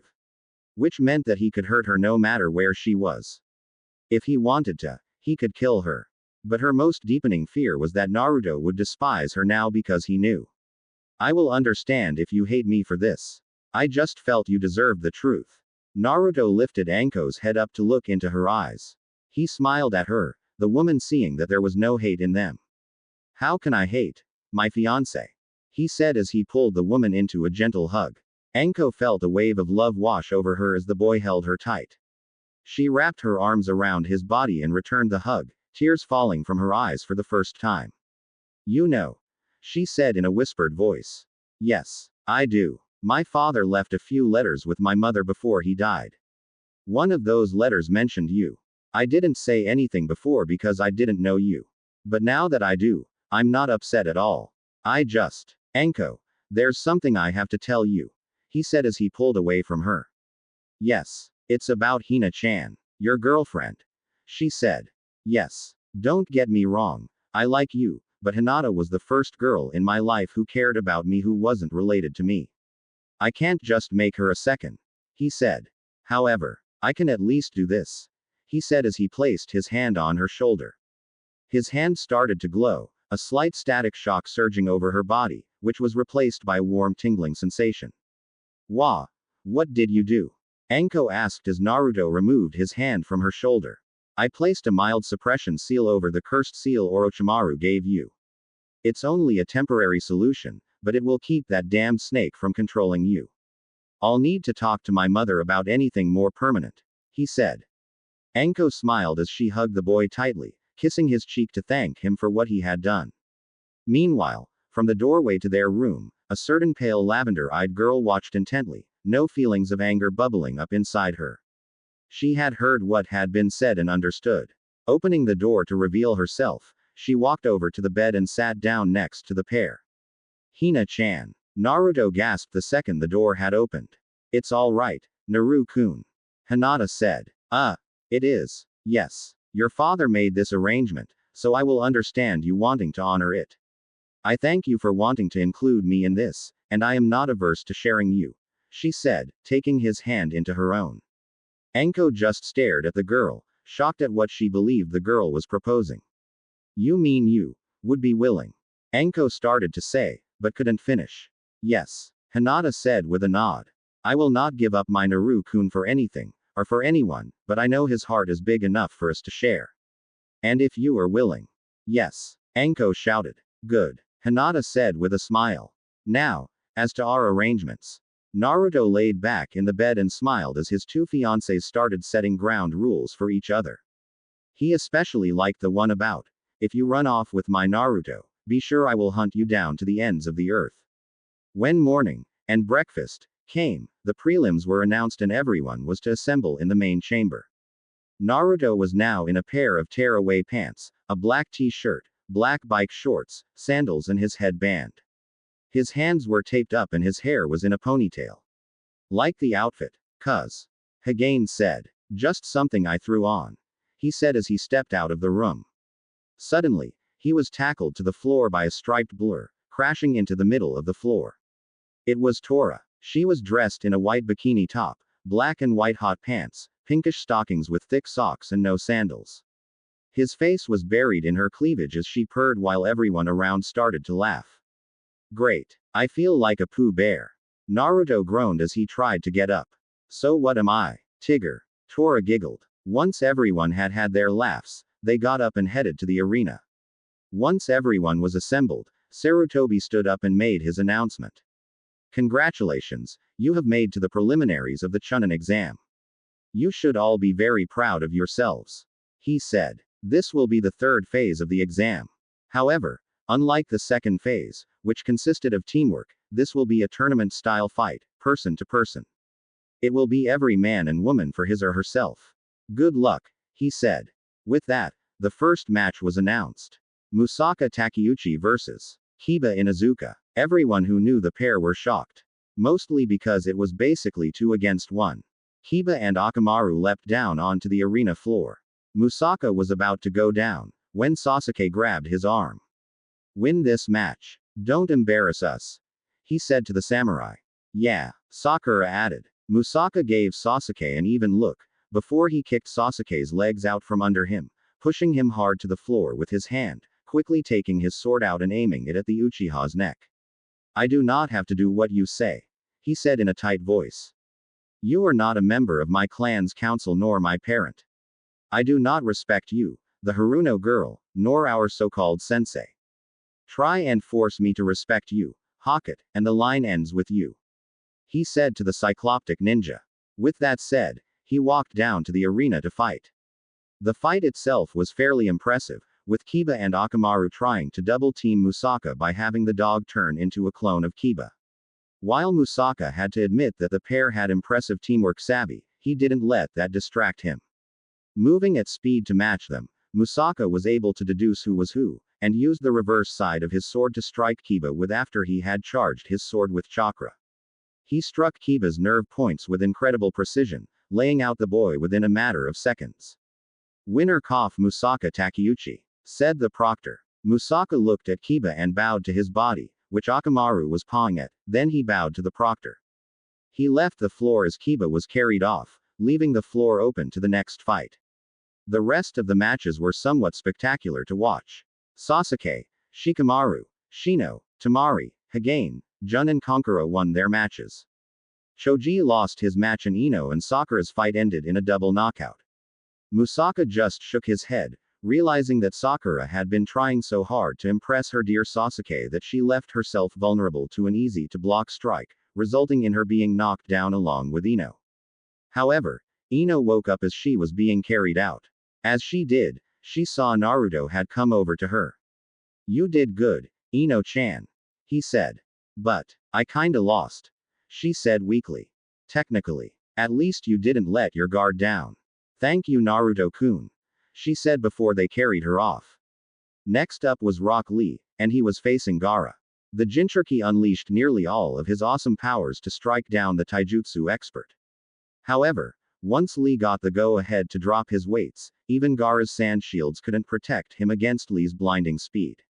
He struck down Gaara with a fury of lightning-fast punches and kicks, throwing him across the arena and into the wall.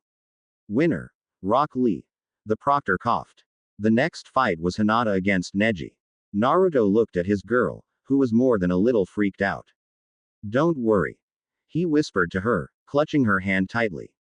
You trained with Mom. You can beat him, he said to her. Hinata smiled as Naruto gave her a reassuring kiss on the cheek. Walking down the arena floor, she stared at her cousin, sensing something different about him. Pushing the thought from her mind, she focused her attention to the fight. Neji smiled internally as he felt something different about his younger cousin. To him, she felt stronger. I didn't think I'd be facing you, Hinata-chan. Neji said. I didn't know I'd be facing you either, Neji-kun. Hinata said. A lot has changed. For all of us, he said, as he brushed his hand over his forehead. Hinata looked at Neji a little confused, until she realized what he might have meant. The pair nodded at each other and quickly leapt forward. The gentle fist technique they both used proved to be somewhat useless, especially when Neji realized he had been right about Hinata's growing in strength. But still intent on winning, Neji pulled out the Kaden maneuver, only to have Hinata smirk at him. Reverse Kaden, she shouted as she spun around, chakra being pulled into her as Neji's Kaden had stopped spinning. He looked at her in shock. I've learned a lot since I left, she said as she suddenly rushed forward to use her technique.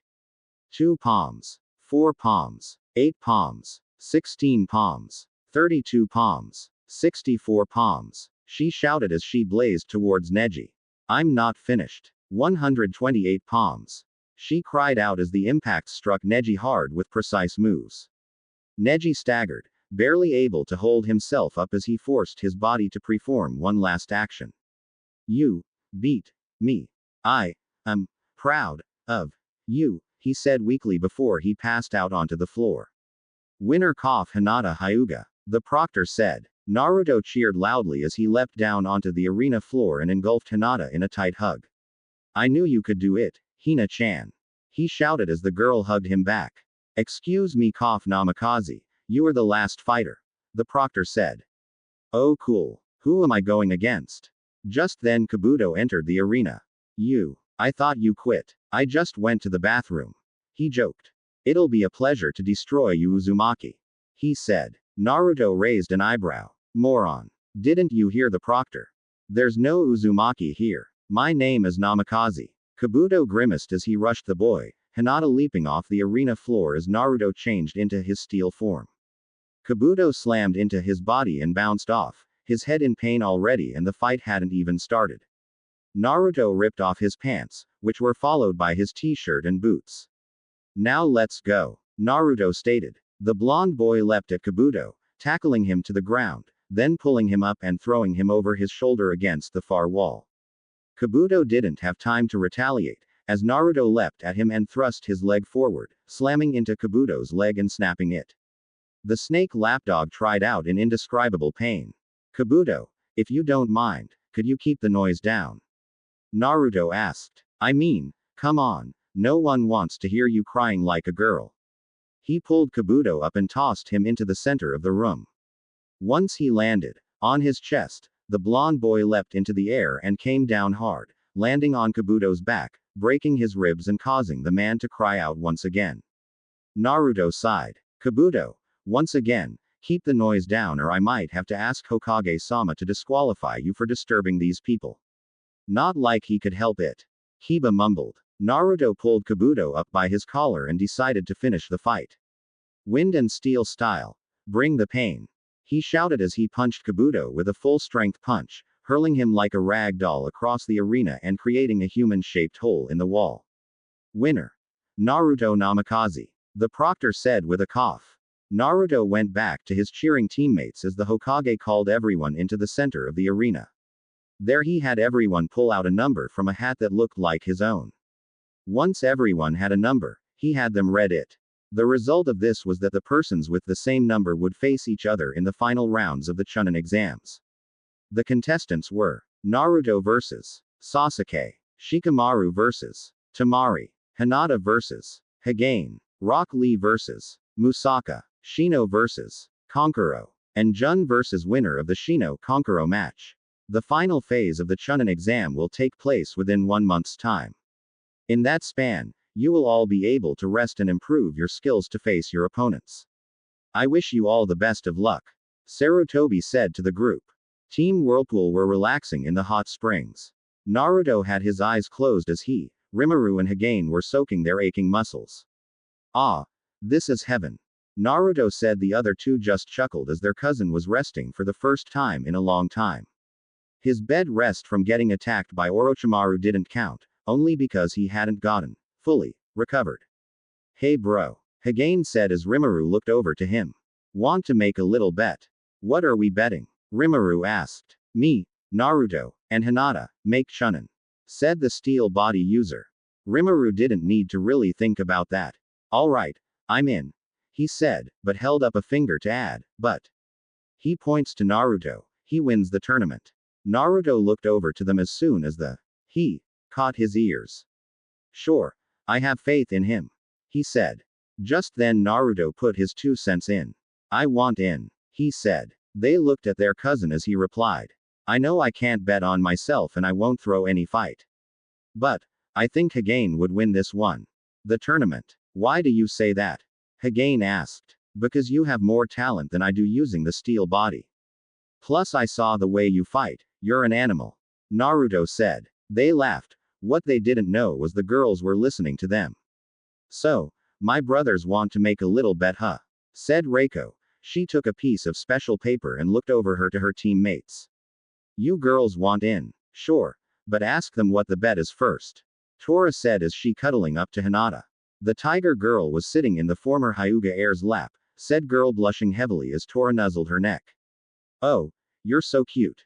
She purred. Reiko shook her head as she tossed the chakra-ridden note over to the men's side of the bath and hit Hagane in the head. Ow. He shouted. Sorry. Hagane. Reiko shouted. Rimuru opened the note. We heard you are making a bet on the outcome of the exams. We want in. He read. What do you want to know? He shouted. The bet. Reiko shouted. Rimuru's betting on me winning the tournament. I'm betting Hagane and Hagane's betting, Naruto shouted. Hinata. Sis. Hagane shouted, then turned to his cousin. Sorry bro, but somebody had to bet her. They laughed. What they didn't know was Hinata was blushing over the fact her opponent is betting against himself and a little mad that her boyfriend would bet against her. After they were done in the hot springs, the two groups walked out in fresh clothes. Rimuru and Reiko were cleaning their glasses, Tora was trying to tie her own hair into long braids, and Hagane was making sure no one had stolen anything from his knapsack. While they did that, Hinata walked up to Naruto and playfully slapped him on the arm. Why would you bet against me? She asked. I forgot that you were going against Hagane. He said to her. Honestly, I'm sorry. I'll forgive you. On one condition. She said with a smile. What condition? Naruto asked as Hinata whispered something in his ear. He smiled as nodded to her. That's fair. So what are we betting? Hagane asked the group as he stood up from his knapsack. How about, winner gets lunch from the losers, for 6 months? Rimuru said. The group all looked at each other as they mulled that over. If Hinata wins the tournament, Naruto has to make her, Tora and myself lunch for 6 months. Reiko said. If Hagane wins the tournament, Reiko, Rimuru and I have to make him lunch for 6 months. Tora said. And if Naruto wins the tournament, Hagane and I will make him lunch for 6 months. Since we are on the same team. Hinata said. The bet set, the group all agreed on it as they heard someone behind them. Bet all you want, you're just going to lose. The ninja boy said. It was Sasuke, alone for a change. Why? Because Kakashi's. Naruto started, trying very hard not to laugh out loud. Going to train you, he said, then broke into laughter. Sasuke started to get mad. And where's the pink-haired banshee who's always hanging onto you? Tora asked. Gave her the slip. Sasuke snapped. Man, you must be a gay eunuch. Hagane said. Really? I mean she'd give it up to you if you asked. Reiko said. Maybe getting laid would take the asshole off you. Naruto said. Do you know who I am? Sasuke asked. Hagane couldn't resist that one. The Juggernaut's bitch. He shouted. With that the entire group started cracking up laughing. Naruto was on his, rolling around on the street. Sasuke, easily upset, pulled his kunai and hurled it at the rolling blonde. But at the last second, Naruto caught the kunai with his hand and tossed it back to Sasuke. The blade landed at his feet, right next to his big toe, and Naruto was still laughing. Sasuke growled as he spun around on his heels and stormed off, leaving his kunai in the dirt. It was just afternoon as Hagane met up with Aya Natsumi at their hotel. The woman was sitting in the lobby talking to Arashi, just like Hagane had told her to find, but they had been joined by a gorgeous lavender-haired woman dressed in a Chunin vest, black cargo pants, and open-toed boots. Her headband was tied on her right arm, and she had a long katana sword in its sheath clutched in her left hand.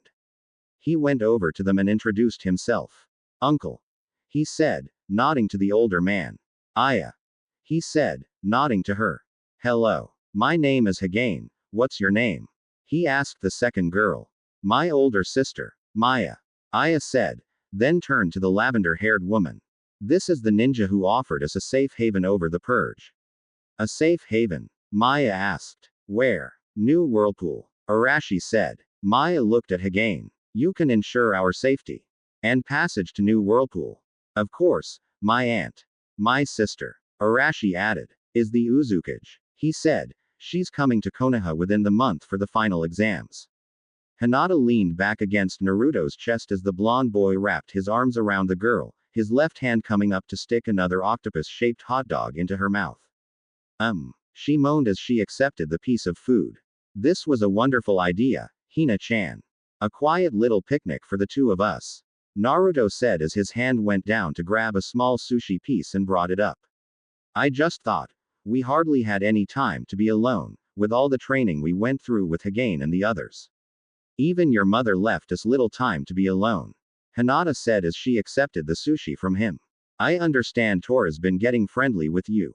Naruto said in a slightly teasing tone. Hinata blushed, nearly choking on her sushi. That was mean. Naru-kun. Hinata said with a slight cough. Sorry. I just couldn't resist.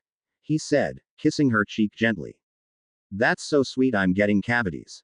A new voice said, causing the pair to nearly jump. They turned to see three figures. One was a blonde-haired woman with spiky hair in fishnets and a large fan on her back. Two was a slightly rotund man in a black outfit with makeup on his face and some strange object on his back. And three was a younger boy with red hair, circles around his eyes, brown and red clothes, and a large gourd on his back. Naruto knew who they were. Sand ninjas. He said. To what do we owe the pleasure of your presence? He asked, slowly going for his gun. I wish to speak with you in private, Naruto Namikaze. The boy in red said. Really? The blonde boy said, both him and Hinata standing up. Gaara. The blonde woman asked. Tamari. Konkuro. Leave us. I'll be along shortly. The boy said. Understood. The painted man said. The two sand ninjas leapt away into the trees, leaving Gaara alone. Woman. Leave us. Gaara said to Hinata, who was standing behind Naruto. Don't go ordering Hinata around, beast host. Naruto said to the red sand nin. Hinata and Gaara looked at each other and then to Naruto. You know then. Gaara said in an even tone. Yes. I felt it back when we were taking the written test. I wasn't sure. Until now. Naruto said. You still have your tailed beast. And you do not. Gaara stated. But this is not why I have come. Then why? I seek your help. He said. My help. What do you need my help for? Naruto asked, Hinata standing right behind him. The snake plans to destroy Konoha. Orochimaru. Naruto said with disgust. Sound and Sand are working with him. And I suspect even some Konoha ninja as well. Gaara said. Danzo probably. Naruto shrugged. Why are you telling us this? Hinata asked. Are you trying to recruit us? No. Gaara said. Then why? Naruto asked. I don't trust the snake. He stated. Goes without saying. Naruto replied. But still, why are you telling us this? The Cage believes Konoha's destruction will be more profitable for our village. You don't agree. I do. But I do not like being a pawn if I can avoid it. I prefer to choose my own path. You want out. Naruto deduced. Yes. Naruto bowed his head and closed his eyes, as if in thought. After a few seconds, he raised it up and looked at the red-haired boy. Depending on what you do next, I'll make my decision. But one thing. Do you know when this attack will happen? No. Though I suspect it will be at the end of the exam. He said before he leapt away. Hinata clutched Naruto's hand as he just watched where the sand nin had been. While Naruto and Hinata were on their picnic, Rimuru, Reiko, Hagane and Tora were walking into the Hokage's office. You wanted to see us, Hokage-sama? Rimuru asked. Sarutobi sighed. I had hoped Naruto would be with you. He's busy at the moment. You can tell us and we'll tell him. Hagane said. Sarutobi accepted that as he spoke. There are a few things you need to know, and they are all in the manor. He said as he gave the group a key to the old Namikaze manor. Thank you, sir. Let's go people, Hagane said to the others. With that, the group set off to find Naruto and Hinata. In the manor's library, the pale-eyed girl just stared at the books. What are we searching for, Naru-kun? Hinata asked. I guess we'll know it when we see it. He said. Ji-san wouldn't hand us the keys to the manor without reason. I got it, Rimuru said, finding a scroll with the Uzumaki Namikaze seal on it. Naruto, heads up. he said and tossed him the scroll. Naruto caught it and opened it up. Oh my god, he said, which caused everyone to stop what they were doing and look at him. What's wrong? Hinata asked. This is one of the most powerful summoned scrolls in all of the elemental countries. Naruto said as he continued to read it. Guess who the recent signer was? Uncle Minato. Reiko asked as Naruto nodded. He's the recent signer. Yep. He said. Well, what is it? Tora asked. Naruto tossed it to her and she read it. Amazon Kunoichi contract. Yeah, Naruto said as he bit his thumb. I think everyone should sign this, you too Hinata. Naruto said as his blood hit the paper. Each of them signed the contract in turn as Tora just stared at the scroll. I wonder what we can call. Tora asked. It says that we can summon any and all powerful Amazon Kunoichi. Naruto said. An army of warriors, apparently. He smiled. It was late at night when Naruto arrived at the Furos. He had received a note at dinner that if he wanted to know more about his father to come alone to the Furos. Well, he had arrived, and he was indeed alone. Okay, I'm here. Now where is this guy? He thought as he looked around. Just then a man with white hair and dark eyes with red streaks coming down his cheeks appeared. He was dressed in a red, green and black robe, a mesh shirt, green pants, sandals and a spiked headband with the kanji for oil on it. Naruto felt someone approaching him from behind and put himself into an attack position. Alright jerk, let's see how you like a Rasengan sandwich with extra knuckle. Naruto thought with a growl. Jiraiya saw Naruto near the Furos and quickly but silently approached him. Quick as lightning, the blonde boy turned around and hurled a Rasengan at the older man, who was barely able to block it with his own hastily made Rasengan, the blast knocking the man onto his butt. Old man, you don't know how lucky you are. Naruto said as he helped the Sannin up. You can create Rasengans. Do I know you? You should, boy. I am the great Toad Sannin. Jiraiya. He said elaborately but in a hushed voice. Recognition showed up in Naruto's eyes. Oh, you're my father's sensei, the pervert. Naruto said. Jiraiya's face faulted into the pavement. What are you talking? He said, his own realization coming up. You're Minato's kid. Well, it's nice to finally meet you. He said. I missed the Chunin exams but I heard you made it to the finals. Congrats. Thanks. Naruto said. So, what are you really doing here, if you have a new home and a family and all? I'm here to offer safe haven to persecuted bloodlined ninjas. Really? Sounds like a charity, or a relief fund. It is. Mom approved the plan, but we're carrying it out. He said. So, is there anything you want me to teach you? The Sannin asked. Thanks, but no thanks Jiraiya-sama. I already have what I need. I know the Rasengan. I already have 2 parts of my dad's Thunder God Jutsu down. All I have to do is either find one of his Trikunai, or smith it myself. Naruto said. But I am going to need your help to protect the others. Why? Orochimaru is leading Sound and Sand in an attack against Konoha. He stated. What? Are they crazy? They can't. They can, and they will. My best guess is during the final phase of the exam. Konoha won't allow that, unless some of them were part of it. Jiraiya paled at that accusation. Who is it? Danzo. Wouldn't doubt it, but I don't know for sure. Well, that's just great. What about Sarutobi? Or your mom? Couldn't she get an army here to help us out? She could, but she doesn't care for this village any more than I do. I've got no love for this village either, kid. After what they did to you and your old man, after what they tried to do to others who never deserved it, but I think we'd better see Sarutobi in the morning to make a plan. Alright. Fair enough. Naruto said as the pair walked out into the night. It was early morning when both Naruto and Jiraiya appeared in Sarutobi's office. Jiraiya. Naruto. Sarutobi gasped as the pair appeared in front of his desk. I know we should have called first, Sensei, but this is rather important. Jiraiya said. Oh, what exactly? The Hokage asked. Naruto and Jiraiya quickly explained what Naruto had told Gaara had told him yesterday. Are you sure about this, Naruto? He asked. The boy nodded. Do you know how many are out there? They've had time to plan and prepare.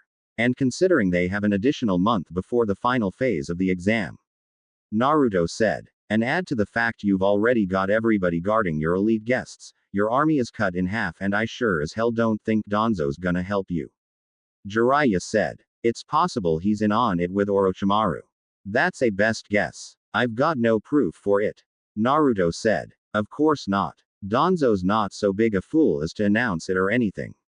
Sarutobi sighed. Enemies outside. Enemies inside. No allies to speak of. Wonderful. While the older man brooded, Naruto came up with an idea. G-san. I think I have an idea on how to get some proof. Naruto said and did the seals for the cage bunshin. However, something happened, and where there should have been a Naruto clone stood a young man with silvery white hair, blue eyes and a demon left arm. He was dressed in a long, black, short-sleeved trench coat, black leather pants, a red vest covering a white shirt and black boots. He had a strange-looking sword strapped to his back and a holster under his right arm. What the hell? Naruto gasped. That's supposed to be a clone. The clone didn't say anything, just stared at Naruto, and Naruto understood him. His name's Nero. He can help us. Naruto said. He can. How? Jiraiya asked. And how did he get the Rinnegan? He wondered. He's going to find some proof for us. Naruto said. Then he looked at Nero. Be careful. Nero nodded and took off in a puff of black smoke. Naruto, do you know what you just did? Jiraiya asked. How did you get his body? I don't know. At first I thought that the Rinnegan didn't work. I was practicing with it and went to this old abandoned cemetery. Flashback. New Whirlpool. After training with Hinata, Naruto went into a library and read about dojutsus. I wonder if we have one. He'd read about all the different dojutsus out there, but when he got to the Rinnegan, he felt that maybe that was the one he had. He sent some chakra to his eyes and he felt something in them. He read the scroll and saw how they were to look. He took off his headband to see his reflection, and sure enough they matched the picture on the scroll. Now, it says that they could send a small portion of their soul into the body of a dead person, and they can then summon them up like a cage bunshin. I've got to try this out, he thought. Going alone at night, he found an abandoned cemetery and selected what he felt was a good grave. He wasn't sure if the grave was good or not, but he just thought it would work. Having chosen the grave, he activated his Rinnegan and sent a small amount of his soul into the body. However, after nearly 10 minutes of nothing, the blonde boy became dejected, giving up and heading back to the village, not telling anyone about the Rinnegan. After all, why would he tell anyone, even his mother, about a technique that failed? End flashback. I guess he just needed more time to get powerful enough to fully manifest himself. Naruto said. All right. Sarutobi said, slightly surprised at what had just happened. Now, does Kushina know about this, or is her Anbu coming just to protect her?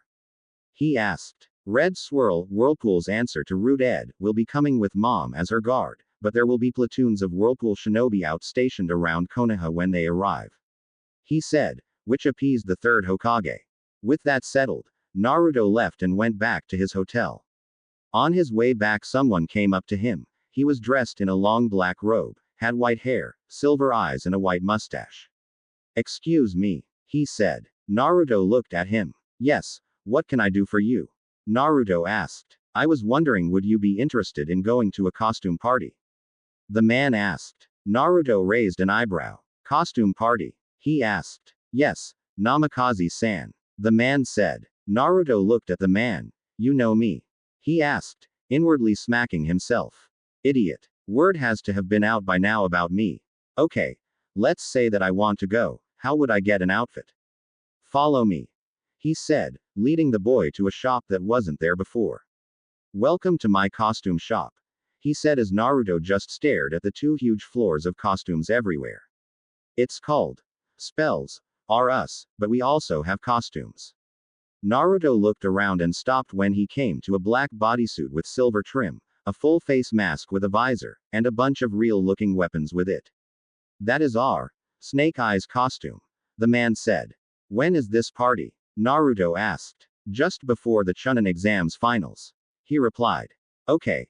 Then I'd like to get some costumes for my team and family. Naruto said. After an hour of searching and selecting, Naruto paid for the costumes and took off.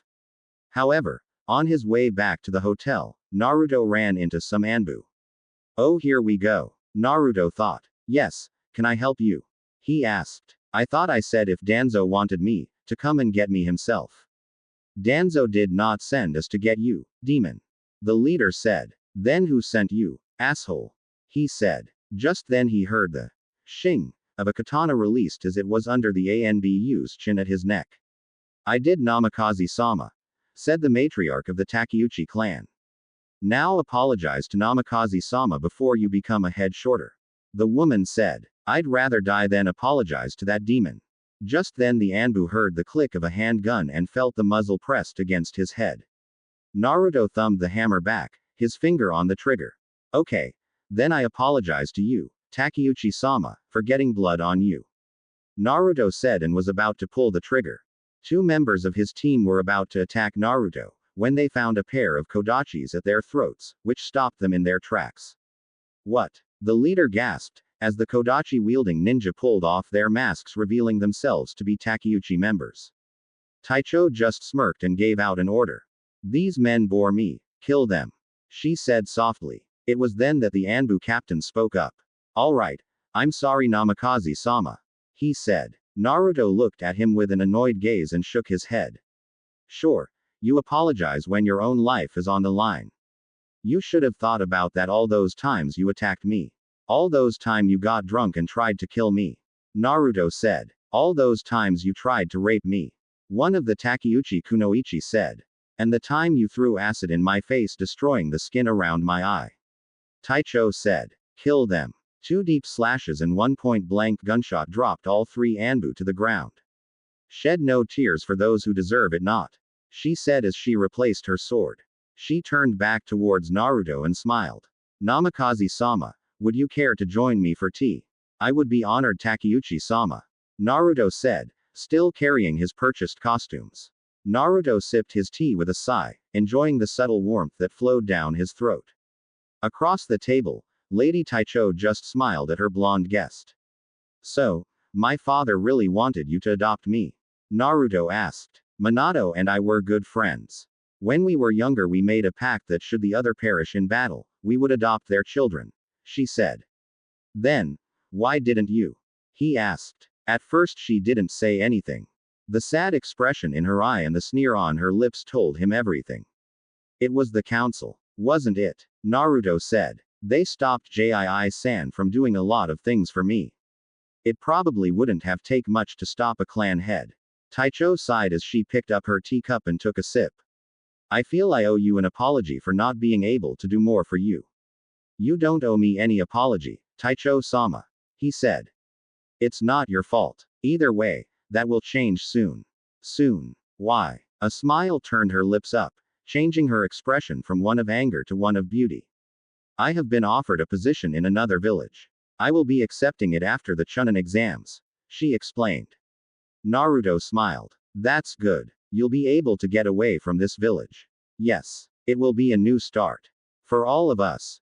She said as a new person walked into the room. Hello, mother. Musaka Takeuchi said as he entered the room. Ah, Musaka. Welcome back.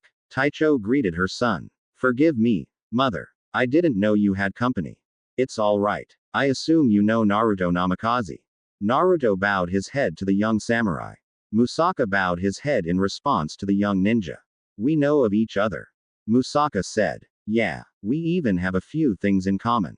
Naruto said. Oh, like what? Taicho asked. We don't like Sasuke Uchiha. Naruto said. We don't like the Konoha Council. Musaka said. We don't trust the Leaf Village. Naruto said. And we've been persecuted by the ninjas of this village. Musaka said. That, and we've also kicked Sasuke's butt more than once. Naruto laughed. The pair of Takeuchis joined him in that as Musaka joined the pair for some tea. After having tea with Taicho and her son, Naruto walked back to the hotel, costumes in hand. Arashi and the others saw him in the lobby and came up to him. Naruto. Need a hand? Arashi asked. I've got it, thanks uncle. Is everyone here? He asked. Arashi nodded, staring curiously at the packages. Good. He then started handing out costumes to the others. The first one was Hinata. I'm sure you heard about the costume party that's going on the night before the finals, right? The group nodded. Well, I got you guys some outfits. These are for you, Hina-chan. he said as he handed them to her. She took them and nodded. I'd like to see you in it. All right, Naru-kun, she said, but waited until he passed out the other costumes. Here is yours, Hagane, Naruto said as he handed the bag to him. Thanks, he said, accepting the bag. Now for the rest of the team. This one's Rimaru's, he said, handing the bag to him. You got a costume for me? He asked. Naruto nodded. Then he handed a bag to Tora. This one is for you, Tora-chan. Thank you, Naru-kun, she said as she hugged him before taking the bag. Reiko, this one's for you, Naruto said, handing her a bag. She took it from him. Thank you, dear cousin, she said with a smile. This one is yours, Uncle Arashi, Naruto said, holding out his costume bag. Arashi took it. Thanks, kid. The last bag was for Rin. This one is yours, Rin-chan. Thank you, Naru-kun, she sang. With their costumes in hand, the group returned to their rooms to try them on. Back in their room, Hinata was curious about what costume Naruto had gotten her. But right as she was about to find out, Tora snuck up and put a blindfold over her eyes. Tora, Hinata gasped. No cheating using your Byakugan, she said. Cheating. It'll be more fun to have you put the costume on then see what you look like. Tora smiled. Oh, alright, Hinata said. With that, Tora opened the first bag and saw a white leather, shoulderless, mid-rift and cape all in one, opera-length gloves, white tights, stockings, pumps and a choker. A long blonde wig completed the outfit. 1. You are so kinky, Naru-kun. Tora giggled to herself, then she unzipped the other bag and saw a long, sleeveless white robe with a diamond on the back and the kanji for 2 in the middle and markings at the bottom, with a neck clamp attached to long twin pigtails with rods in them. Okay, Hina-chan, I'm going to help you undress. What? Hinata gasped. You have to be down to your skivvies for this outfit to look good on you, Tora said. The dark-haired girl practically glowed in embarrassment as Tora undressed her until she was down to her panties. Tora was grinning as she helped Hinata into her outfit. While this was going on, Hinata's mind was in a whirlwind as to what exactly she would look like. Once Tora was finished, she stared at the girl. She was gorgeous. Okay, you're all set, Tora said as she put Hinata in front of the mirror, reaching for the blindfold. Don't open your eyes until I say so, she said as she put the wig on her and then the extensions. Okay, get ready for a huge surprise, said Tora. Open them. Hinata did and stared into a mirror. Ah, Hinata freaked. Naruto-kun. Don't panic, Hina-chan, Tora said. Obviously he thinks you are extremely hot, so he wants to show you off. Hinata blushed. Just then they heard, Naruto, ooh. That sounded like Hagane-kun, Hinata said and went over to the boys' room. When they arrived at the boys' room, they saw Hagane dressed in a sleeveless, black bodysuit with a yellow harness strapped to his torso, gloves and boots. 2. He had his arms crossed and was tapping his foot. Hinata and Tora came into the room. He looked over to Hinata and his jaw dropped. The White Queen is a bleach captain, he asked. Hinata blushed and played with her fingers, looking down. Tora just grinned. Oh, she's not just any bleach captain. She turned her around and showed him the extensions and the symbol for the second division. She's Soifun-chan. Hagane just looked at the girls nonplussed. Emma Frost is Soifun, he asked. They nodded and he just sighed. Well, she's got body for it, he muttered, then looked at himself and sighed. I'm supposed to be either Ultimate Colossus or Movie Colossus, he explained. Well, Naruto always said you know more than he does about the steel body. Tora giggled. Where's Rai-chan? Said Hinata. Then they heard her from behind them. The young woman was dressed in a black robe with a white underrobe, an armband tied to her left arm, tabi socks, sandals and her glasses. She was also holding a book, with her hair pinned up. 3. Who are you supposed to be? Hagane asked. A bleach lieutenant named Nanao Eyes. Reiko answered. She's also the vice president of the Shinigami Women's Association. They all looked at Tora. It's your turn, Tora-chan, Hagane said. The girls smiled as Hinata pulled Tora back into her room. Right as they left, Rimuru walked out of his room. He was dressed a black shirt, a long dark trench coat, slacks, boots and shades. 4. Hagane just looked at his brother and laughed. Oh man, that is so cool, he said. Rimuru just sighed. Here we go, He mumbled. Come on, come on. Say the line, say the line. Hagane said. Sigh. Alright. Rimuru said. I know Kung Fu. Hagane and Reiko giggled. Alright. It's your turn to try on your costume without you seeing it. Hinata said, a blindfold twirling in her hand. Tora just sighed. Alright. You win, she said as Hinata placed it over her eyes. Hinata unzipped the bag and saw an orange jacket with white shoulder pads, an orange bodysuit with black stripes, a black bikini and a tail, orange and black face paint, yellow cat-like contacts and black tights. 5. Okay. You need to take off all of your clothes. Even your underwear. Hinata said in a sultry tone, sending shivers down Tora's spine. What is wrong with her? Tora thought as Hinata helped her out of her clothes. She then took out the bodysuit and looked at the tiger girl. She first put on the bodysuit, the whole experience giving Tora goosebumps. Oh my. Hinata gasped. Well, she has the body for it, she thought. Then she started to help Tora with the bikini and tail. Okay, I'm going to take off the blindfold and put this face paint on you. Tora nodded as Hinata removed the blindfold and turned the girl from the mirror. It took several minutes to apply the sweat and waterproof makeup to the girl. Okay, I'm done, Hinata said. Just 2 more things then I can let you see. She put a large blanket over Tora, so she wouldn't see how she was dressed. Hinata had also put a cover over the mirror so she couldn't cheat. Can you put on contacts? Sure thing, she said as she carefully put the contacts over her eyes. Okay. Close them again. She did as Hinata slipped the jacket on her. Then Hinata snatched the cover off the mirror. Ready? Hinata asked as she put her robe over the tiger girl's shoulder. Yeah. I can't wait to see. What is my outfit? She asked as Hinata giggled. Tell you what, she said as she stood her up and in front of a huge mirror. Let me say this, your outfit is like mine and it suits your personality. What do you mean? Suits my personality? She said. Hinata chuckled. Why don't you open your eyes and see? Tora opened her eyes, and screamed. Oh my god. She said she took a real good look at herself. I'm Tigra as Yoruichi. Hinata giggled. Yep. You do have the body for it, after all. She said. Come on. Let's show the others. When the pair went back to the boys' room, Hagane just chuckled. This is the first time she's worn more clothes than she's used to. Hagane said. The group laughed as Tora pounced on him. Right then Arashi walked in dressed in his outfit. What's so funny, guys? Arashi said. The others froze when they saw him. What? I look like Minato, don't I? They all nodded.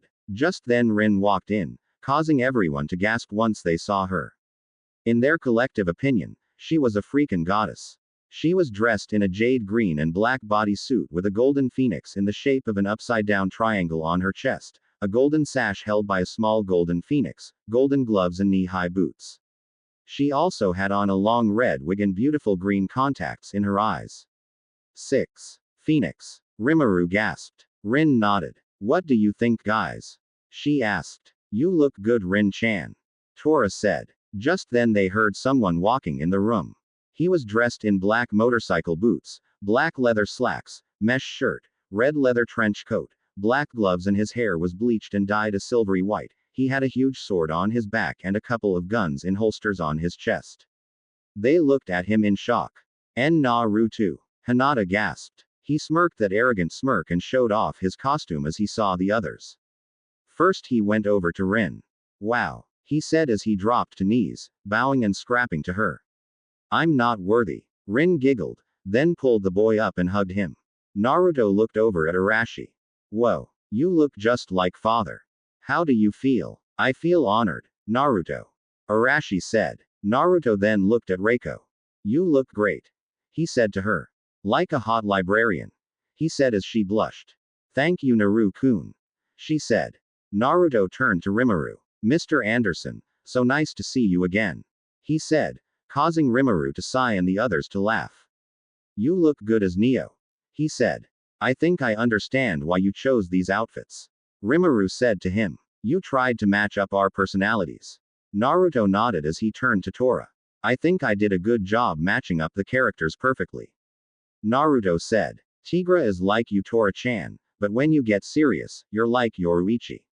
She smiled as she pounced onto him. Yipe. he cried out as she tackled him to the ground while everyone laughed.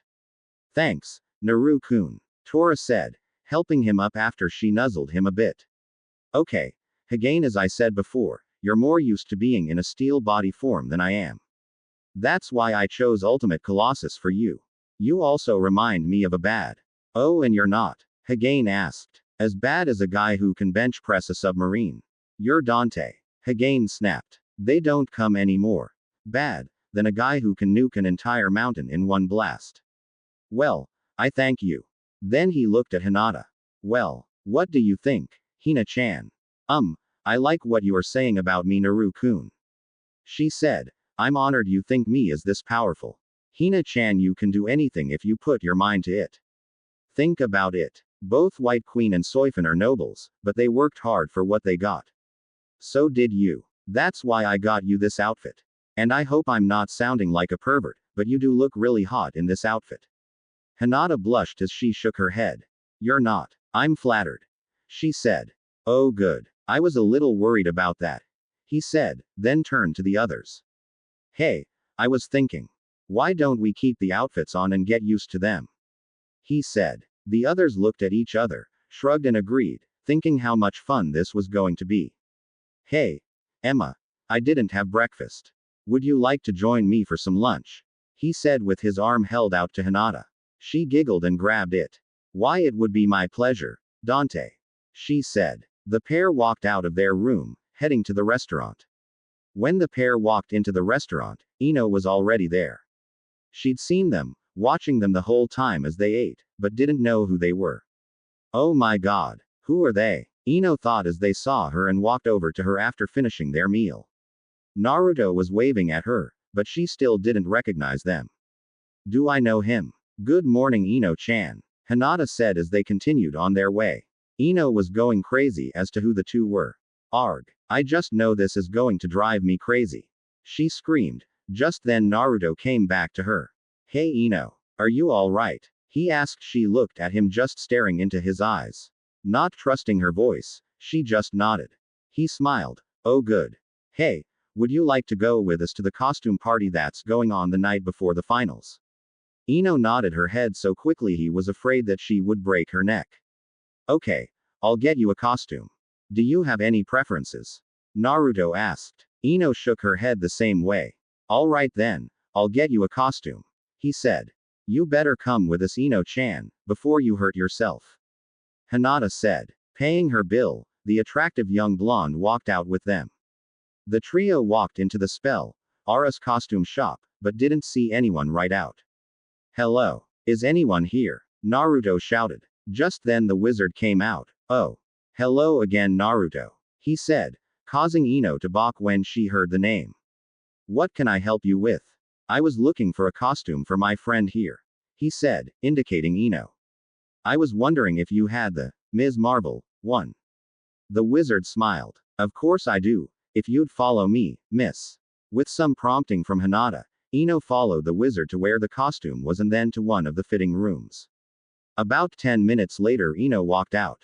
She was dressed in a black one-piece swimsuit with a yellow lightning bolt going down the front of it, black opera-length gloves, thigh-high boots, a red sash around her waist and a black domino mask over her eyes. Her hair was down and looked quickly brushed out. Dante and Emma looked over at her. Wow, they gasped. Do you like it? Ino asked. It's not too much, is it?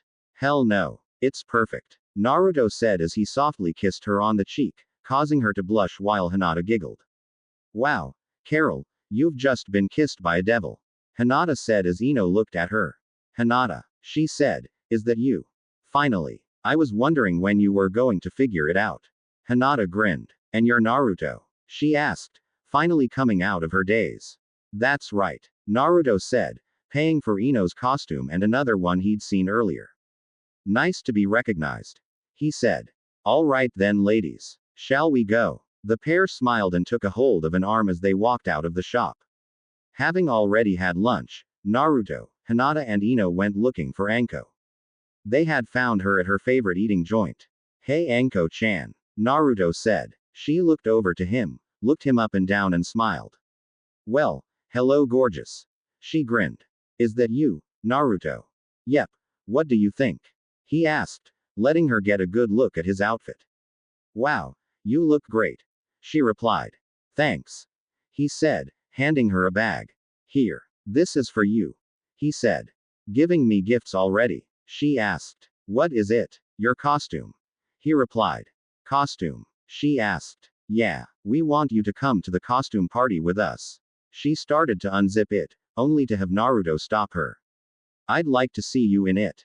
She smiled at him and nodded. All right. She said and went into the bathroom to get changed.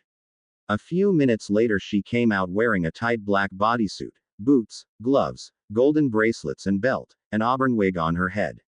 Naruto Wolf whistled at her.